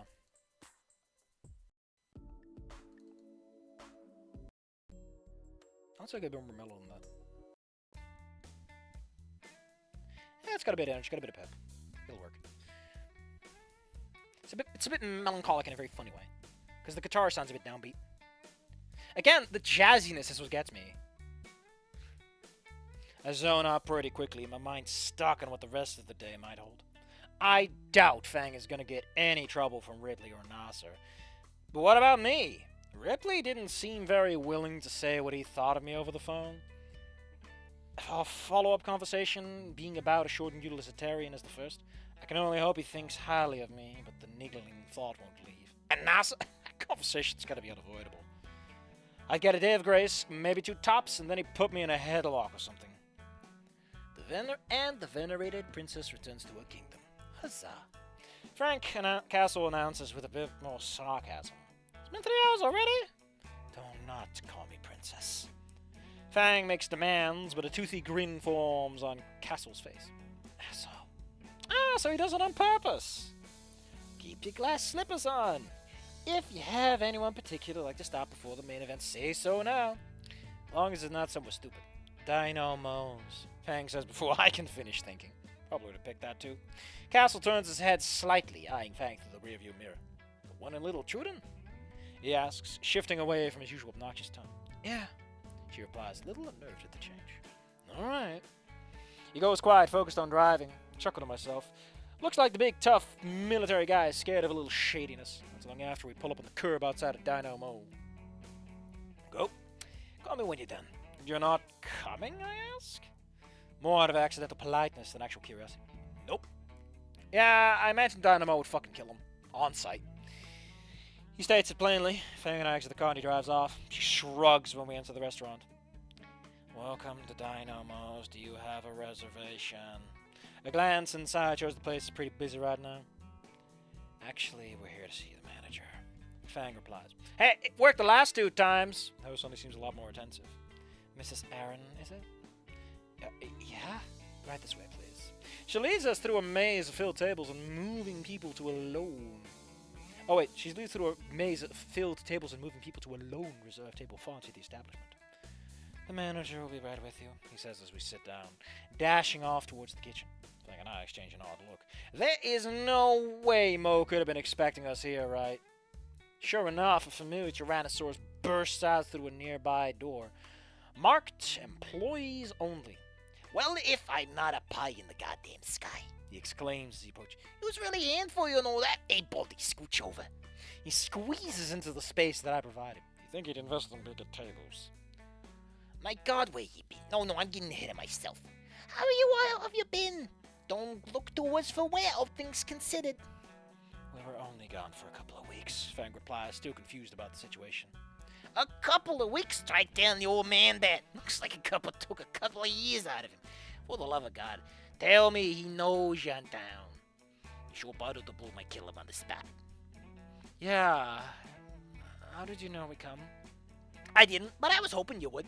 Had this table waiting was ever since I heard you were gone. Which, by the way, was after your father bowled the worst game I ever seen. My dog could have bowled better than that, but that's neither here nor there. Are you doing alright? I know you wouldn't have come old.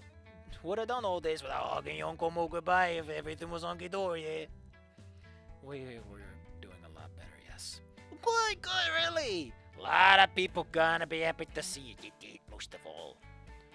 The same can be said for me. And you! Mo turns to me. Lighten up a little, will you? He smacks me on the back. You spin with it through thick and thin. Not a chance he ain't respecting you. And if he ain't let me know, I'll smack him upside down till he does. Yeah, you're probably right. Of course I am. Now I got the day's lunch special on the way, and I know you two will love it. Alright, to get out of here. Well, at least one of you is. He slaps his belly and guffaws. Yeah, classic. He pushes himself away from the table and heads into the kitchen. He emerges a bit later with 2 trays in his hands that are so long it's almost comical. Buon appetito, he shouts, placing them. Holy shit, they're meatball subs the size of baguettes. Everyone gets that look in their eyes, fear and wonder at such a specimen of culinary theory. You kids enjoy. Barely register what he says, as the mongry monkey brain takes over. The only other thing I need right now is the ability to stuff as much food in my face as Fang can. Fang and I fill up in a shockingly fast time, and there's still half of these damn things left. Oh Jesus, what a bust idea. That was a great idea. How long is this? It's alright. I think we're gonna have to do this in one big go. No recording cuts, sorry.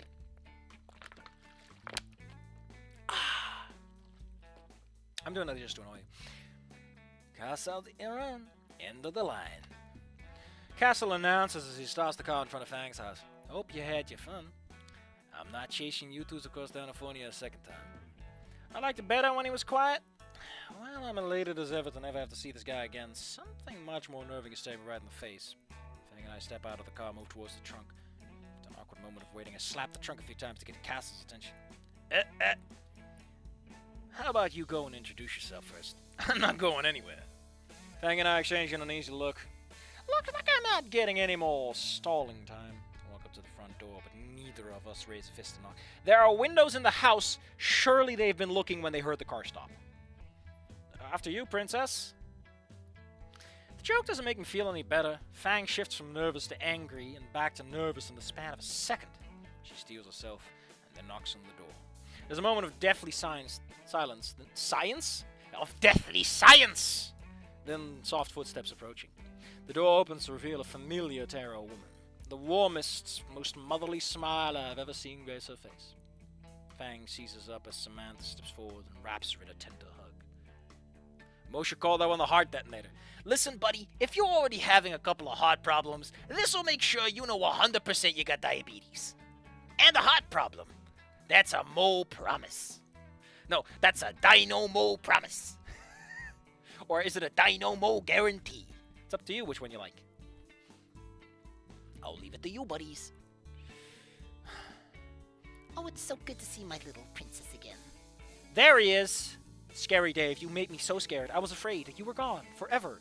And I was all alone. Just a scared little boy sitting on my ass going, wait, I'm so scared. Wait, wait. I'm baby. I'm baby. I bat my little hands against the floor. Whee!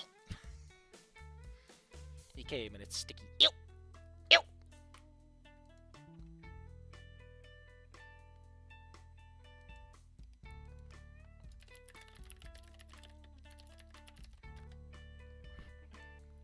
Got him. Why is Mo the only one that hasn't called me princess today? Fang returns to the embrace. It's good to see you too. Now, sir and your father are going to be so happy to see you. Please come in. She releases Fang and steps to the side and turns to me as Fang steps inside. Ugh, too much stepping. Too much stepping, too much sides. I thought I sensed a hint of disdain from him, but she steps forward and throws her arms around me. Thank you for keeping an eye out on it. I hope you enjoyed your little adventure together. Yeah, it took a long to get back. Oh, come on. Come on in. Make yourself at home. Follow her inside. Not on the internet. No hate. Naomi November. It's a month where you have to appreciate Naomi every day of the week. And I will hear no excuses. Gross. Ew. I'm already hating it. Or as I like to say, thanks. I hate it. Oh, woo, that's acid. Up my nostrils. Great. Woo. I follow her inside and she shuts the door. Well, that's one down. She heads upstairs, leaving Fang and me in the living room. Who's next? I take a few steps away, bracing myself against a piece of furniture. Whoever it is, Fang gets to go first. Not that I wouldn't volunteer, of course, but she's the terror of the hour. Yeah, you're just some fucking nobody. You don't have any family that thinks you're super fucking cool. Heavier footsteps make their way down the staircase, and Ripley turns around the corner. Last time she saw him, she had a load of gun trained on him. Appreciate for the horribly broken mess she is. You don't get triple N, my man. How can you not get it? Heavier footsteps makes their way down the stairs, and Ripley turns the corner. Last time she saw him, she had a load of gun trained on him. How well is that wound healed? She tenses up, leaning away from him almost imperceptibly. He steps forward and pulls her close, the shock forcing out the sob she was holding back. Her arms hesitantly wrap around him and she whispers something. They share a hushed exchange, then step apart. He turns towards me and, walks past me, picks up a tissue box from the coffee table. As he stops next to me, he stops, placing a clawed hand on my shoulder. Where I expect a spike of pain, there was only a fatherly pat-pat. We'll talk later, he murmurs, Taking the box to Fang, she dries her eyes with the tissue. Nasa comes down the stairs as if on schedule. As he spots Fang, it's as if a weight is lifted from his shoulders. He breathes a sigh of relief as he finally hugs his sister. Knowing how much he was always trying to help, I can't imagine what he's been through. Not what I was putting him through. As he steps away, he hits me with a death glare, and I can only hope does not stay in his head. what the hell is he still doing here? Ripley asks, looking out one of the front windows. Our luggage is still in the trunk. And he didn't. Never mind. Come on, unless you want to fancy going back to that barren apartment for some reason. He opens the door and we walk out to Castle's car, trunk popping open as we reach it. Pull out a pair of suitcases and the guitar case and then slam it shut. You got everything? Yep. Oh, by the way, word of advice, put him on a leash. Ripley snarls and kicks, but the car lurches forward and drives off before his foot can connect. Non-stop Netflix November? Really getting your mileage out of that subscription, are we? It's just a dick to everyone, isn't he? You don't know half of it. We head back inside and up to the door of Fang's room. He drops off his load and I carry it all in. I set the suitcases up on the bed and start unzipping them when I notice that Fang is sitting on the bed, staring off into space. Into space now. I always wanted you to go into space now. Hey, you alright? It just doesn't feel real. A few days ago, I wasn't sure I would ever step foot in the city again. I'm sitting on my own bed like nothing ever happened. But it all happened. I can't just pretend it didn't happen. Oh, then I want something else.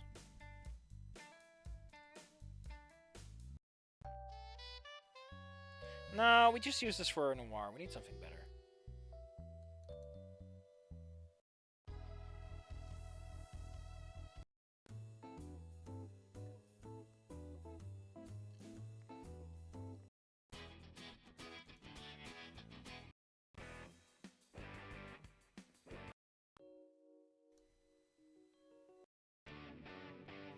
No, this'll work.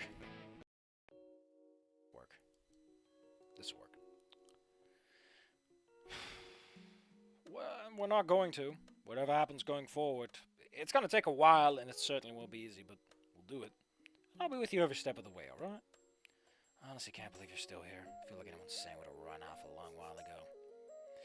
Do you know why I'm still here? Because you're insane. You know the real answer, though. It's because I love you. She tries to maintain a smirk, but it melts into a mirthful grin. That's what I said. She laid her head on my shoulder. I love you too. We stood together for a few minutes, but all nice moments have to end sooner or later. I have a thing or two to take care of downstairs. I'll be back when I can. Oh wait, no, that's him. I got a thing or two to take care of downstairs. I'll be back when I can. She sighs, but nods in acknowledgement. Try not to get killed. I head downstairs looking for a grey tarot. The house seems eerily quiet, and I hope it's not a bad omen. Poke around, eventually spot one on the back porch leaning to the banister. I take a spot next to Ripley and quickly realize I have no idea where to begin. I'm seriously... Adapt Goodbye Volcano High to their... Listen, I think that if you turn Goodbye Volcano High into a proper series, it would work a lot better. Because, like I said, there's a story in there you can tell.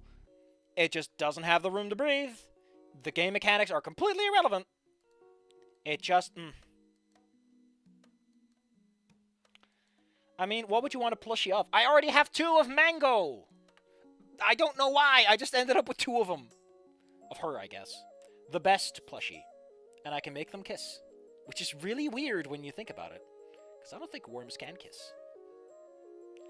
She's got 10 leggies.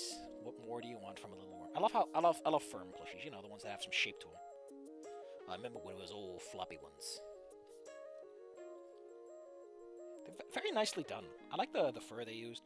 I like that they probably should have gone with a slightly darker orange for the back section. Because, like, the white and orange, that's good contrast, but, The fur pattern detailing is a bit meh. Not quite as good. Or maybe it's just the lighting right now. Could be that. Who knows? Who knows? Which one do I have? Because they come with numbers because they think they're cute about it. Oh, no, they don't. These don't. I thought they came with numbers. Only 400. Only 467 made.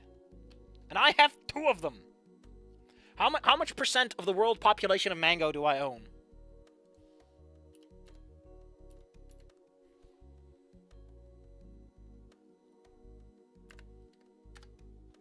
I own 0.4% of the mango population of the world.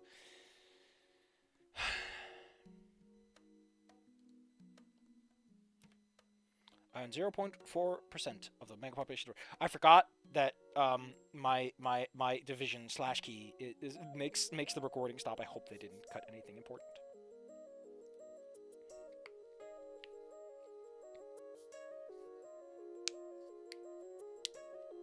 It's technically self-sex to make it. It's self-cessed. You! Mango, gross! Get out of here! Get out of my house! You perverts! I can't believe I kicked a worm plush out of my house. What are you gonna do about it? Anyway, let's get back to it. I didn't think it was appropriate to say over the phone before all said and done. Ripley starts. So thank you for sticking with her through all this time. A sigh of relief. This one doesn't want me dead, thankfully. I don't think that woman either would have done the same given the circumstances. It's nothing short of extraordinary. Shit. I think a man like you has a great future ahead. Thanks. Thanks. Will my dad have ever said the same? Last time we talked face to face, you said something that stuck with me. I've heard it every day since you said it. I think that was at that moment I realized how out of my depth I really was. I'm the only reason she's still alive. Did you mean it? I instinctively clench the banister as my mind is cast back to that fateful week. Naomi, Volcano High, Fang, Ripley, even myself. How close did we each evade oblivion? Self-cessed mind control. Golly. 18 plus stream right here. Would you really have done it? Would the real her have won out if I wasn't there? I mean, she probably wouldn't have gotten pissed off since, like, part of the reason she pops is because, you tell her at all. I respond with a slow, painful, and solemn nod. Then I don't know if I can ever thank you enough. Nasa says after a long pause. But by God, I will try. Till the day I die. Having gone when he wanted, he turns away and heads back into the house. Stay outside a bit longer to dwell on Nasa. What the hell am I going to tell him? Ripley witnessed firsthand most of what happened, but not him. There's no filling in the blanks or simple questions and answers. He's going to want... No, he's going to need to know everything. Yeah, I am. Jesus, fuck! Nasa glares at me. Considering what I did, he's justified in doing much worse. You'll regret asking. Dad said he was too scared to tell me what happened, so whatever it is, I know it's going to be horrible. But there's no way I'm letting you two go on alone. Not again, so spill it. I guess it all started on prom night. That's the end? I mean, I guess the baby reveal would be a bit of a weird thing to go with. The only comment is someone posting a dot and the author's like, riveting response, thank you. Absolutely riveting. Yeah, we don't get anything else. That's, I mean, I guess it's it's not about the whole arc. It's about the problems themselves. How about we read the author's comments? There are 14 comments there. And I guess we're done. I expected more, but I'm gonna stick with an old saying that I have learned is more true than people are willing to give it credit. It is better for something to be shorter than you want it to be than for it to go on longer, because when it is short, it cannot disappoint. So there you go. God damn it. This guy's posting that cute witch character he has, and I love it. So that was ending 1.1. That was the test run to see if there's any merit to, All this stuff. Personally, I had a blast. This was great. I love this. This was a great story. But it might be the story that did all the heavy lifting. It's possible the other entries aren't as good. I don't know. I just don't know. I don't know.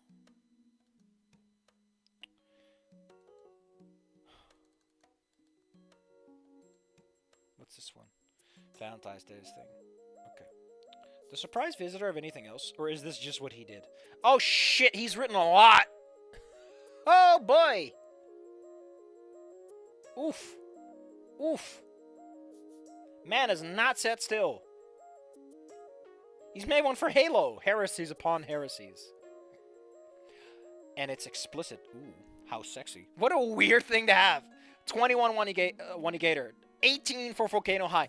1 for Halo, and it's just some smut. What more do you want out of life? Oh, there's a lot of overlap. I think he does both fandoms at the same. No. But he has 23 works. One of them is Halo, so he's 22 works. And 21 are I don't even know. I don't want to know. Trish's mom has it going on. Fang Anon body swap. Well, you got my fucking interest. Siblings stick together. Fang's mom's got it going on. Ending one, Fang's perspective. Interesting idea. Jesus fucking Christ. What's with all these explicits? This man knows what he wants. Right prompts. Revenge is a dish best served in a way that makes everyone around you incredibly uncomfortable. After the Aaron sibling suffers... What? Mutual masturbation? Oh, he's putting down the fucking tags. Porn logic? I love that. That's a good tag! What's happening? Porn logic. You know what's gonna happen? Whatever the sex needs. Yeah!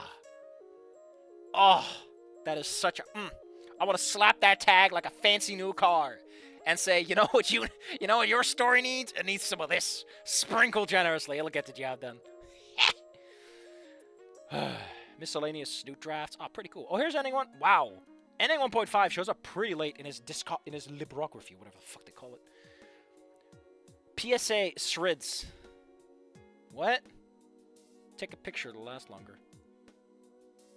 Inko and Ben struggle to come up with an idea for their photography assignment. Accidentally gay, but also purposefully gay. How do you have both? It was, at first, actually. Rita's mom. What? This man writes a lot of porn for a guy who wrote like the first fucking thing we're looking at. Yeah, these are all just the pornography. The pornography. Oh, I read this one, Sick and Molting. So there is no sequel to Ending 1.5. I think he made that one just once. Trish and Anon. Oh, Trish and Anon are gonna smooch. I mean, I wrote that with the cost of moving on. I just never got to the fucking money shot of the actual thing happening. Surprise visit one shot, and then he made a sequel. Oh, cool. Anyway, Fang and Anon body swap. Chapter 1, the non-lewd version. You know, there's also a lewd version for you weirdos out there. I mean, that's just fucking great. The change has this hilarious situation of, like, it's fucked up.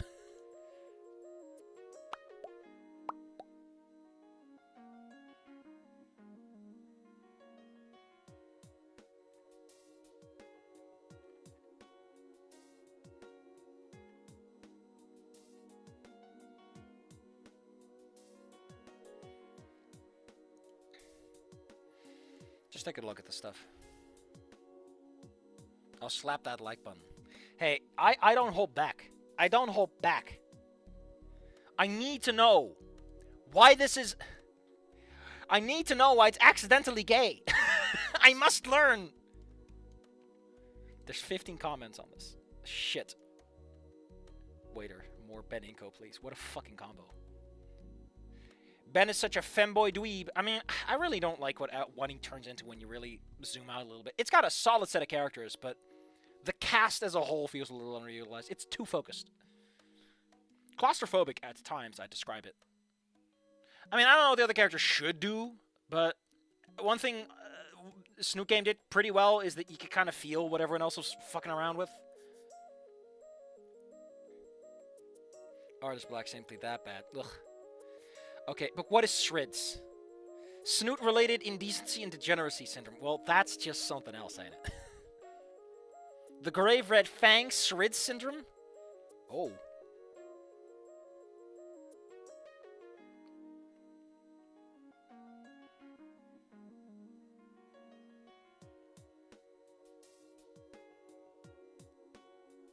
Oh. Oh, no amount of booping. Get my boop! It'll fix it. Well, I will say this. Surprise visitor, you write some stuff, but let's take a look at the author's comments as a bonus video for the recording.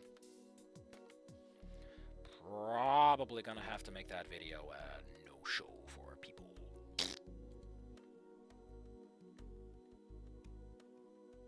Whatever, I don't give a shit. Why is this moo?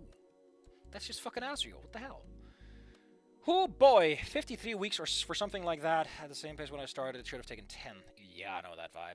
Not that I would have had it any other way, of course. Despite taking 53 weeks, there were only 3 major periods of activity. First major was the first 5 chapters, which took 2 months to write, and 2 decent chuck. I wrote Revenge in the middle of it. Let me take a look at the index. Full page index, thank you. So I can quickly look at it. Revenge? I don't see Revenge.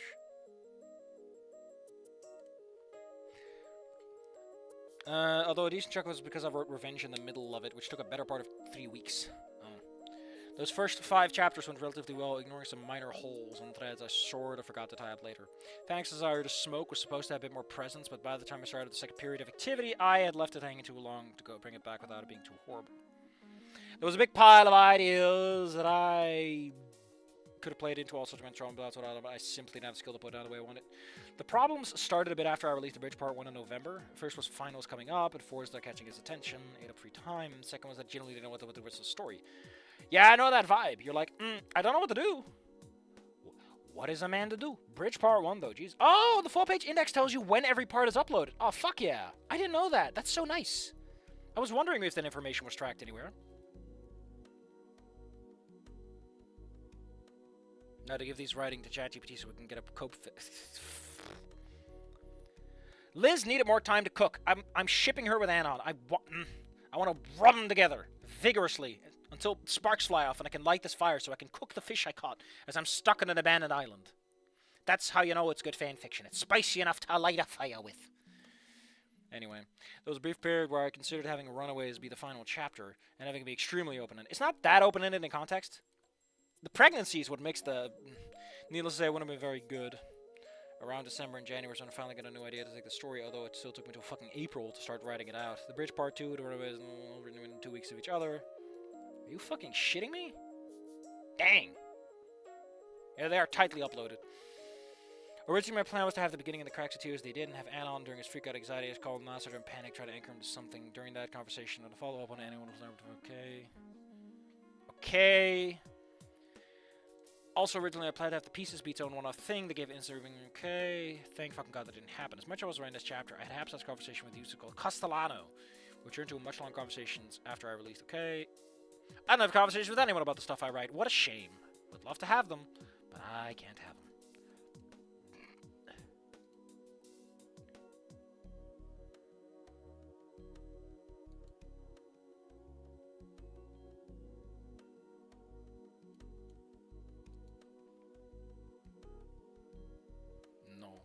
Saying stuff to me. Okay. Third period of activity was from June to September, where I wrote everything from the beginning to the reunion. There were a few ideas bouncing around in regards to this section, like how Fang would handle trying to play music, was successful or not, and if so, how much. Yeah, we don't really get any insight into that at all.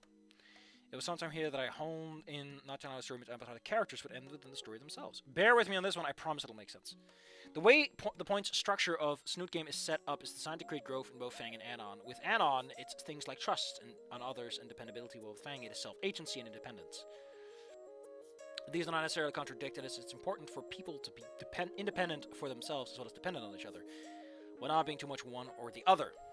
It's because of this points structure, the point structure, that endings 1 and 3 share very similar parallels. They both represent Fang hasn't grown in developing agency and independence, and ending thieves simply means that Fang simply changes to suit whatever the person there, depending on things that should be an anon, grows into that rock that Fang's able to hook into in ending 1. It's similar Fang without agency or direction, but with nobody to depend on. Anon in this ending is mostly flaky, dismissive, and unable to understand what the relationship requires. All this assuming that that a narrative canon point total, which for ending 3 I assign 3 points and 0 points to Fang, which is the major. Okay. As for ending 1, 0 points for both. And 1 point for Anon, that being the guitar study choice, which not even I am cruel enough to deprive Anon of that. It is a really weird choice when you get down to it, because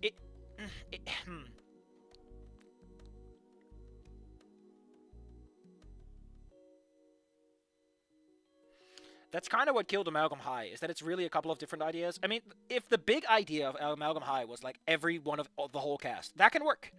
The problem is I tried to shoehorn it into the new verse, and the new verse needs a little room to breathe, you know. It takes up a lot of space. It's got very big thighs, you know. It takes up 2 seats on the plane. It needs space.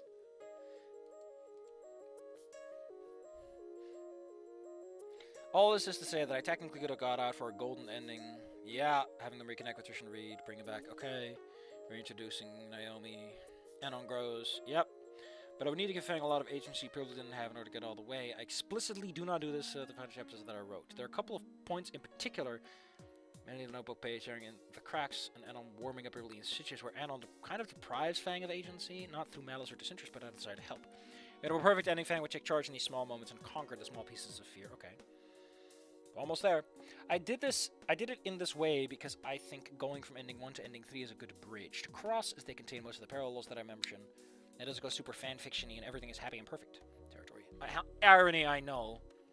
Also because I really do not know what to write anymore of the story. I love it to death. I've been clocked out a few months ago. I'm happy to have it done. Whole extended ending where everything gets fixed will take another year to write them, but then no one would care about it anymore. Myself least of all. Castellato got fucking at it. Thank you to the Writers Guild of Retards for putting in a couple extra eyes for errors. Thank you to Snoot and /Snoot. Aren't those the same fucking links? For sticking for the 53 goddamn weeks, and for you for reading my 4 in the morning ramblings about a scaly fanfiction about a scaly visual novel of a scaly visual novel that still hasn't released. KOOP, you fucks. Anyway, as a word for all of this shit going, okay, scrolling straight to the bottom, there's a secret, not secret epilogue I wrote for Valentine's Day. Oh, so that's what that is.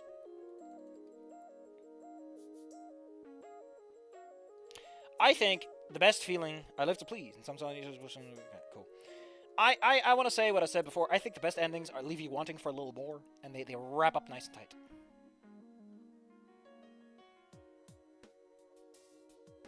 Oh, this is like straight up their Pregante at the end.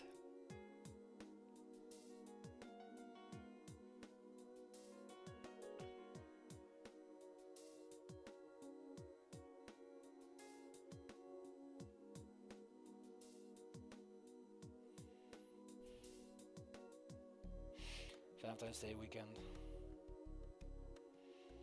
The baby. Okay, that's not a very exciting thing to read.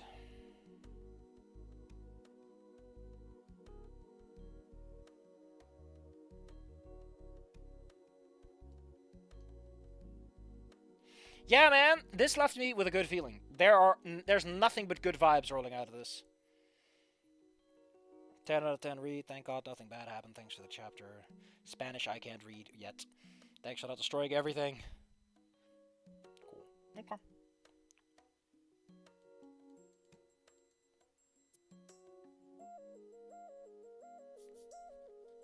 That's it. Okay, well, okay. We need to talk about what's coming next time, buddies. Then I'm going to spend the rest of the time, Jesus Christ, that guy looks so different without his glasses on. What the hell happened to him? I'm on YouTube, by the way. Someone in my sub box usually wears glasses, and he isn't, and he just looks so fucking weird. He looks so much sweatier all of a sudden. What happened to you?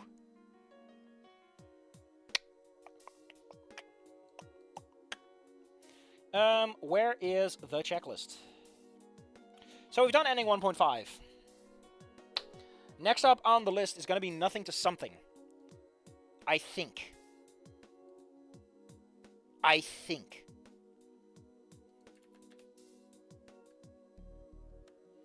Nothing to something. Version Español. Nothing to something. 22 chapters. Updated this year. I'm sorry, are you...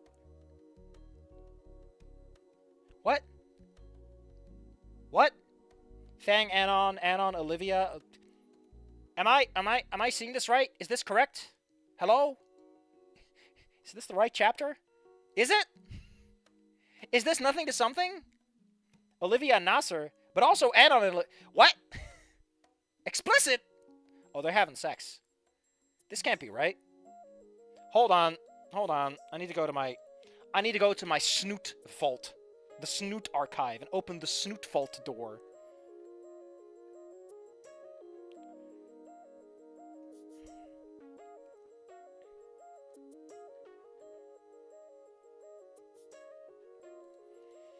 Ba-da-ba-ba. Ooh.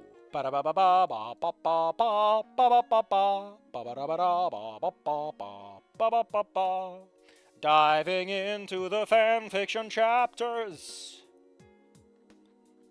Finding nothing to something.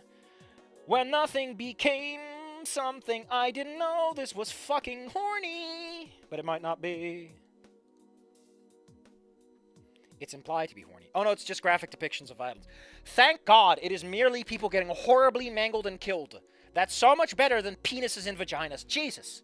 A penis in a vagina, you can't show that to kids, but you can show them the horrors of World War II. You can show them the shit they did in the Japanese laboratories. But you can't show them a penis.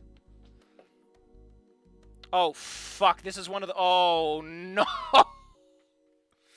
Okay, I'm sorry. I'm going to... I'm clenching my fist. Because I know this is one of the fics I was upset about. You want to know why? This is one of those fics where I was like, why the fuck is Anon a baby? He's 18 years old. Why is he a baby? He'll be 30 fucking 6 by the time he's an adult. What are you doing? Oh. For the love of God, put a gun to my head and just blast me. I remember reading bits of this. Babyhood any %. Jesus fucking Christ. I feel we're going to have to, I don't know if I want that to be the next one. We have Bad Apple, Bonds, Broken Wings, None in the Chamber reprimed one more time yesterday, and Who Will Dry My Tears. Are any of these better? Because I don't want to read about Anon Baby after that. I need a less good fic to warm me up first. Fuck. Oh, I'm dying here. I'm absolutely fucking dying here.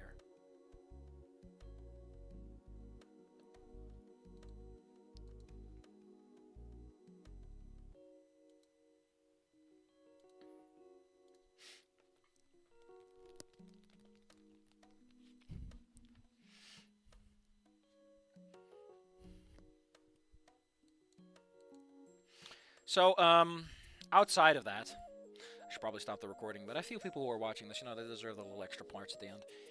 Writing-wise, I've been... Other than The Ranger in the Fog, I'm trying to wrap up the Redux. I'm just trying to get the Redux done. There are 2 more chapters, and then we're done. Then I can just fucking shoot myself in the back of the head. Done. You've done it, Saf. You've uploaded 9 chapters that were done 5 weeks ago. Months at the minimum. You fucking loser. How could you fuck this up so bad? How do you suck this hard, Safi? Chapter 8 is just fuck you. But outside of that,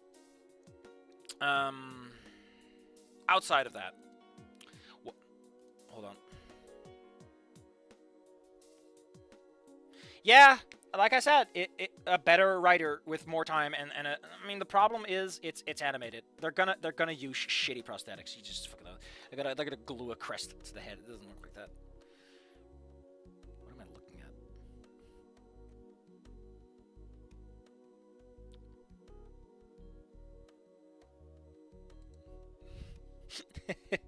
So writing wise, a couple of ideas I've been tossing around in my head. I kind of want to write something that's simple, less emotionally strained, but then it always creeps back in. I want to write about the new verse. I want the Anon Liz hookup thing to be in the new verse. I've been writing about Anon going to Volcano High, you know, the one, Kadira Bay and all that. And he moves into a place that LJ owns, so that LJ can be the Spears figure of it all. I don't know, I'm just thinking. I'm just thinking. And then I'm like, but what if Evelyn? And I'm like, what Evelyn? What are we doing with Evelyn in this story? You have a full cast. Look, they're all over there just waiting to be used. Well, what if Anon actually is like in a world where he doesn't exist? Humans don't exist. What are you talking about, Safi? How does this make a Trish ship fic work? What if we ship Naomi? My man, please cease. Focus. But you write something shorter for fucking once. Just write something. Just throw it out into the fucking ocean. Stop making everything so complicated for yourself. I already have Ophinia the exchange student, which is where Ophinia shows up at St. Hammond and is like an exchange student and it fucks everything up for Liz in particular, and it kind of flows over into Damien. The Sage Anon shipfic, it has... I don't know what happened to it. It's there. It's there. It's frozen in carbonite, but it's there. There is the hard redux of the new verse, which, honestly, I kind of just want to turn into the listing so I can get it out of my fucking brain, throw it out there. What the hell does magic rewind stuff mean, Saf? Hold on. I gotta roll up my sleeve and dig into this one. I love this one. Idea. Combine Volcano High plus Anon plus LJ plus Evelyn plus Trish Anon's magic. God, you just can't stop yourself, can you? What is this?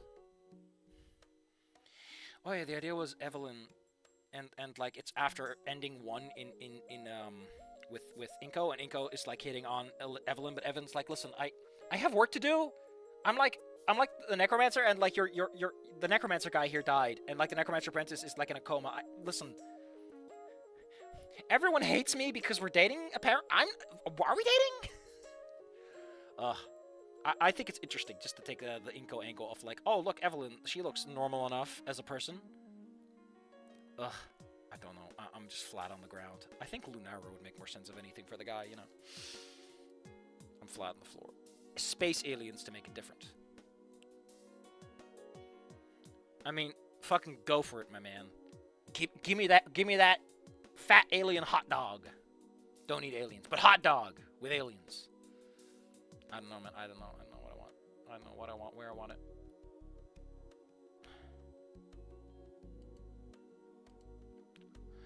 I kind of legit just want a hot dog. I just want a nice hot dog, you know? Pull a little mayo on there, because I like mayo. Oh, shit. What? Super Mario Bros. Is levitating through Mario 64. Now, that's a fucking idea. What is he doing? What's the idea of this fucking stream? Been going on for 4 minutes. Is there a plan? I don't want to hear Super Mario Bros. Say anything. I'm terrified of this man. There's something horrifying about the knowledge that Super Mario Bros. Is human like myself. I fucking love that they use the carrot of Super Mario Land for the Game Boy as an icon. What a fucking choice! What a bold decision. I'm full of ideas. No, I want to share a hot dog with the Xenos. Okay, so I'm gonna put up a community post of like, hey, here's the fakes we got left on the list. Which one, etc. I also got some ideas of my own. I need to figure myself out. Okay, no. Safi. I grab myself by the shoulder. I throw myself down. Safi, upload the Redux first. Get the Redux up on there. Get the reboot done. If the reboot is done, then you have only one active story. You have Near Olivia, but that's like on Cold Freezer. Then you can start thinking about uploading something else. Finish that first. Get Ranger in the Fog out there. Make sure that you've pretty much cleaned up everything people can expect you to do. Then you can start thinking about stuff to do, huh? And I start punching. Oh shit, Mario's levitating and A-posing. Holy shit, I was not lied to. That is... Whoa. Jurassic High, Anon in it, good game. What are you thinking about, Scary Dave? Please. Your last idea, the Sage and Anon idea. Again, it's not getting anything done right now. But that's more me. Like, I have a good idea for it. I just don't want to work on it right now. It feels a bit much. I got a cool idea for it. But, I need to let it cook. Like I said, I got other things in my mind right now. But what are you thinking of? Jesus Christ, this fucking A-pose Mario is freaking me out. I need to stop the recording. Safi, you've been recording all this stuff. What is wrong with you? The people watching the VOD should not see this. Okay? Papa. There we go. I'll make things easier for my computer, too. Jesus Christ, why are you levitating, Mario? Why are you doing this? Hold on, I need to know what he's saying. I need to know what he's saying.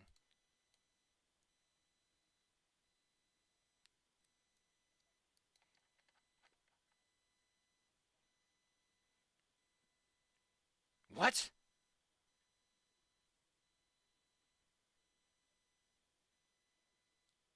Oh no! He made a pun. Well, that was great. I love how someone said, I didn't think levitate was literal. Yeah. Oh, Scary Dave, you have not elaborated. You have 5 minutes, or I will pull the trigger. I'm not saying where the gun is aimed, but it will shoot and it will make a very loud and unpleasant noise.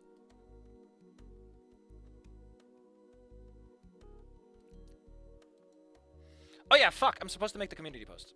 Hold on, I need to make the community post. Do it while I remember.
Man, it feels good to cross off a fic. Bam. Dunzo. Whamzo kabamzo. Oh.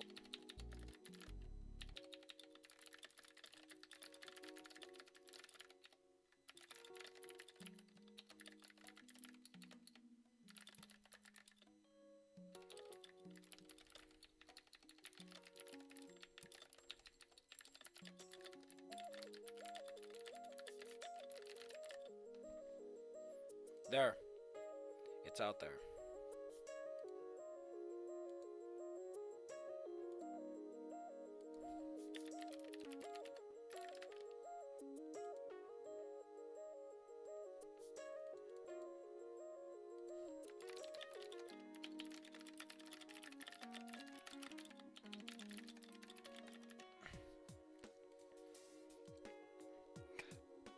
I need a sip.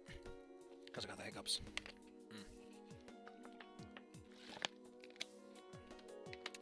No, we need to send Anon with a team of expert oil rig men to drill the incoming meteor and explode it from the inside. Listen, that's just Call Me Fang, but with more steps. Starring Bruce Wallace. I don't know a lot about Bruce Wallace, so I think I can make him legally distinct by sheer virtue of not knowing what the fuck I'm doing.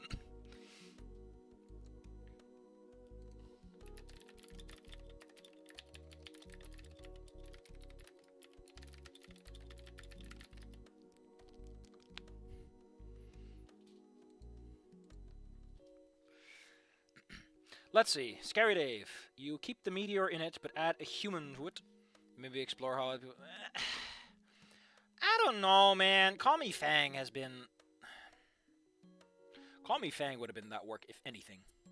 With xenophobia. So, on the... Scary Dave. I'm putting my hand up. I really want to explore the concept of, like, xenophobia more. The new verse, for example, alright?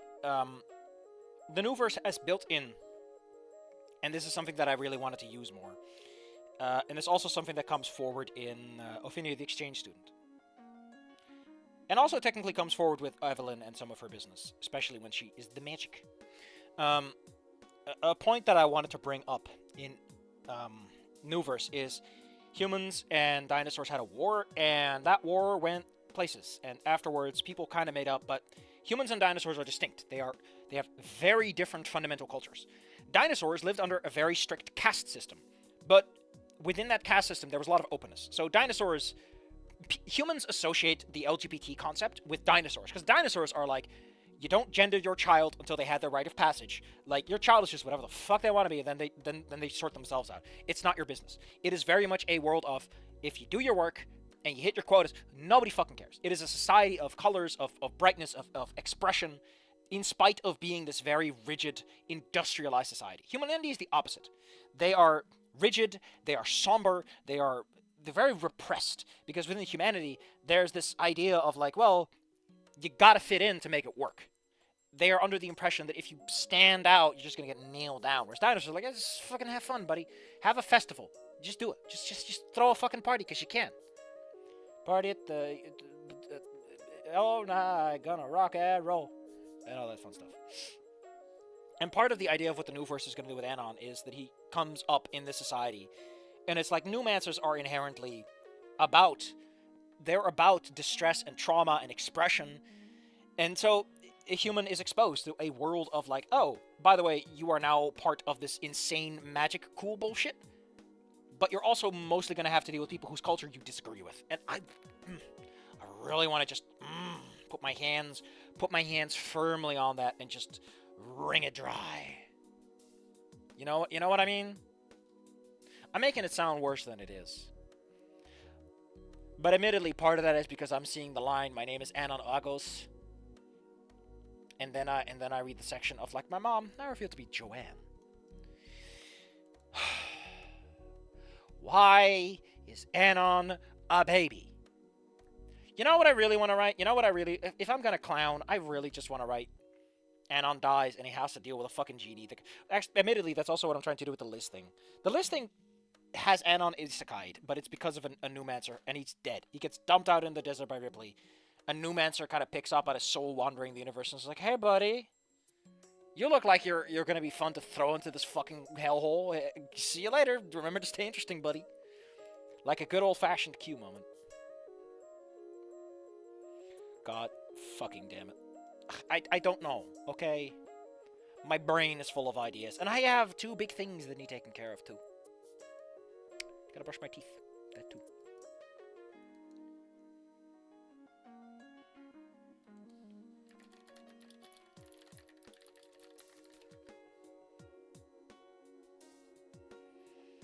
Give me that fat ferret hot dog. Give me that fat ferret hot dog.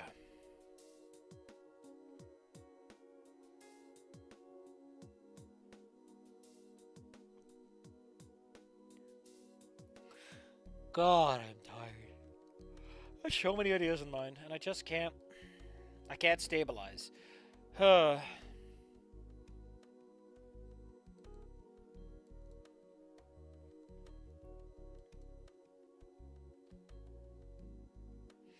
Anon is canonically Saitama. That's why he survived. And, you know, he might just be. I think age-wise, it could technically still work out. You're onto something there, Scary Dave. That's not something I want to write personally, but I like your thinking. You should find someone who's willing to make that happen. Admittedly, it'd be kind of fucking hilarious if Anon finds out he can just punch things. And no, he hasn't done the exercise routine yet. Anon isn't buff enough yet. He hasn't gained the beef needed to punch people really hard. Anyway, I'm probably gonna be singing Castlevania tune really song. Unless anyone has anything to add to all the things that I've said, of which I've said many. I think we're going to wind down and call it a day, and I'll see you guys next week. When we are... I'm sorry, unless something changes. Okay, listen. Unless someone tells me otherwise, we are doing nothing to something, and, we're just gonna have to... We're just gonna have to deal with little Babby Anon being a little babby. Fuck. God damn it. I just want to write something weird, okay? Ranger in the Fog is very depressing, and the Redux, it didn't pick up enough speed to be exciting. That's why they're a problem. Anonymous? Fuck. Anungus! I've been waiting so long for a proper NG plus Fic of Snoot game, and now I finally have it. God damn it. I wish I had someone I could talk. Is this man's profile picture fucking Nasser and Anon making out. Dang. No, wait, that's Ripley. Dang. Oh, he's strangling him. Oh, I thought they were romantically dancing. Shit. Oh, it's that guy. Alex the Dongo. I see him all over the place. What a cultured man. What a cultured man Alex the Dongo is. Just going all over the place. Even if he speaks Spanisho. Spanicio. You're damn right Naomi did nothing wrong. She's... and on releases the inner orc. I don't know. I really just want to write something with a timeline fuckery right now. The core things I want to write right now, okay? I want to write something with some magic. I want to write some of the new verse stuff. I want to write some of the racism stuff. I want to write Evelyn. Evelyn has a right to be. As does Ophinia, the teenage that isn't. My brain is bubbling and overboiling. And there's no one to talk to. Everyone's calling him a fucking orc. Did you know what it feels like orking someone that's in an orc to throw you an orc? Okay, does anyone on chapter 2 say, why the fuck is he a baby? The most surreal. Boyfriend of a school shooter gets reborn as a baby. Hell yeah, baby. As a baby with a Snoot. And I'm doing a Panic Frank Castle meme. It makes my day. Olivia Nasser tech. Oh, come on. Why does every writer hate Naomi so much? Olivia's for Inko. Ouch. Ouch.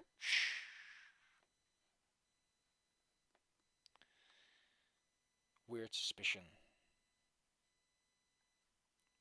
Scrawny into a dwarf dino. Anungus. Reborn is a fucking compy. I don't know enough dinosaur species. That's what I really need help with. Man, I would like to reboot my life. Just be something a bit more interesting than a human. Humans are a bit boring to my tastes. Oh shit, I still have that stream open. He's just kind of fucking walking around with 100 lives. Cheater. This man, this supper broth man, is not MLG Pro legit. I do not want to hear anything else. There you go. 500 viewers, man. This man is making bank. They're gonna offer him super membership in like 2 hours. Well,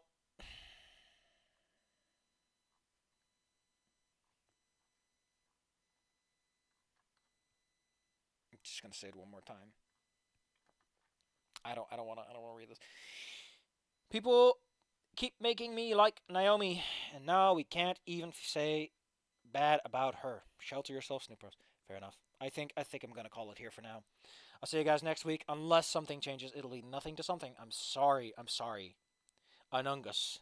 What a fucking name. Anungus! I can't stop saying it. It's just cursed.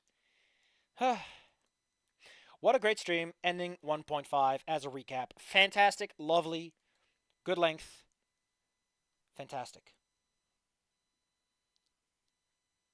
What the hell? What? Why is there... Wait. Why is my chat not up to date? That's... I partially imagine there'll be reptilian humans in the future if you go far enough into space. No, that's just how the warp drive works, my man. Why is this not visible in my chat? Is it not a top chat? Is it like, this is not a top chat, buddy? Yeah, there you go. Oh, fuck, I forgot. Shit, I forgot that, like, top chat isn't all chat. It filters out some of the good stuff. Not often, but it does it sometimes. Why does it always... No, okay. Alright, well, like I said, unless anything has anything to add. Unless anyone has anything to add, we're going to call it there. And, like I said, I'll see you next time. Anon fucking dies. How about a spoiler? How does he die? How does Anon fucking die?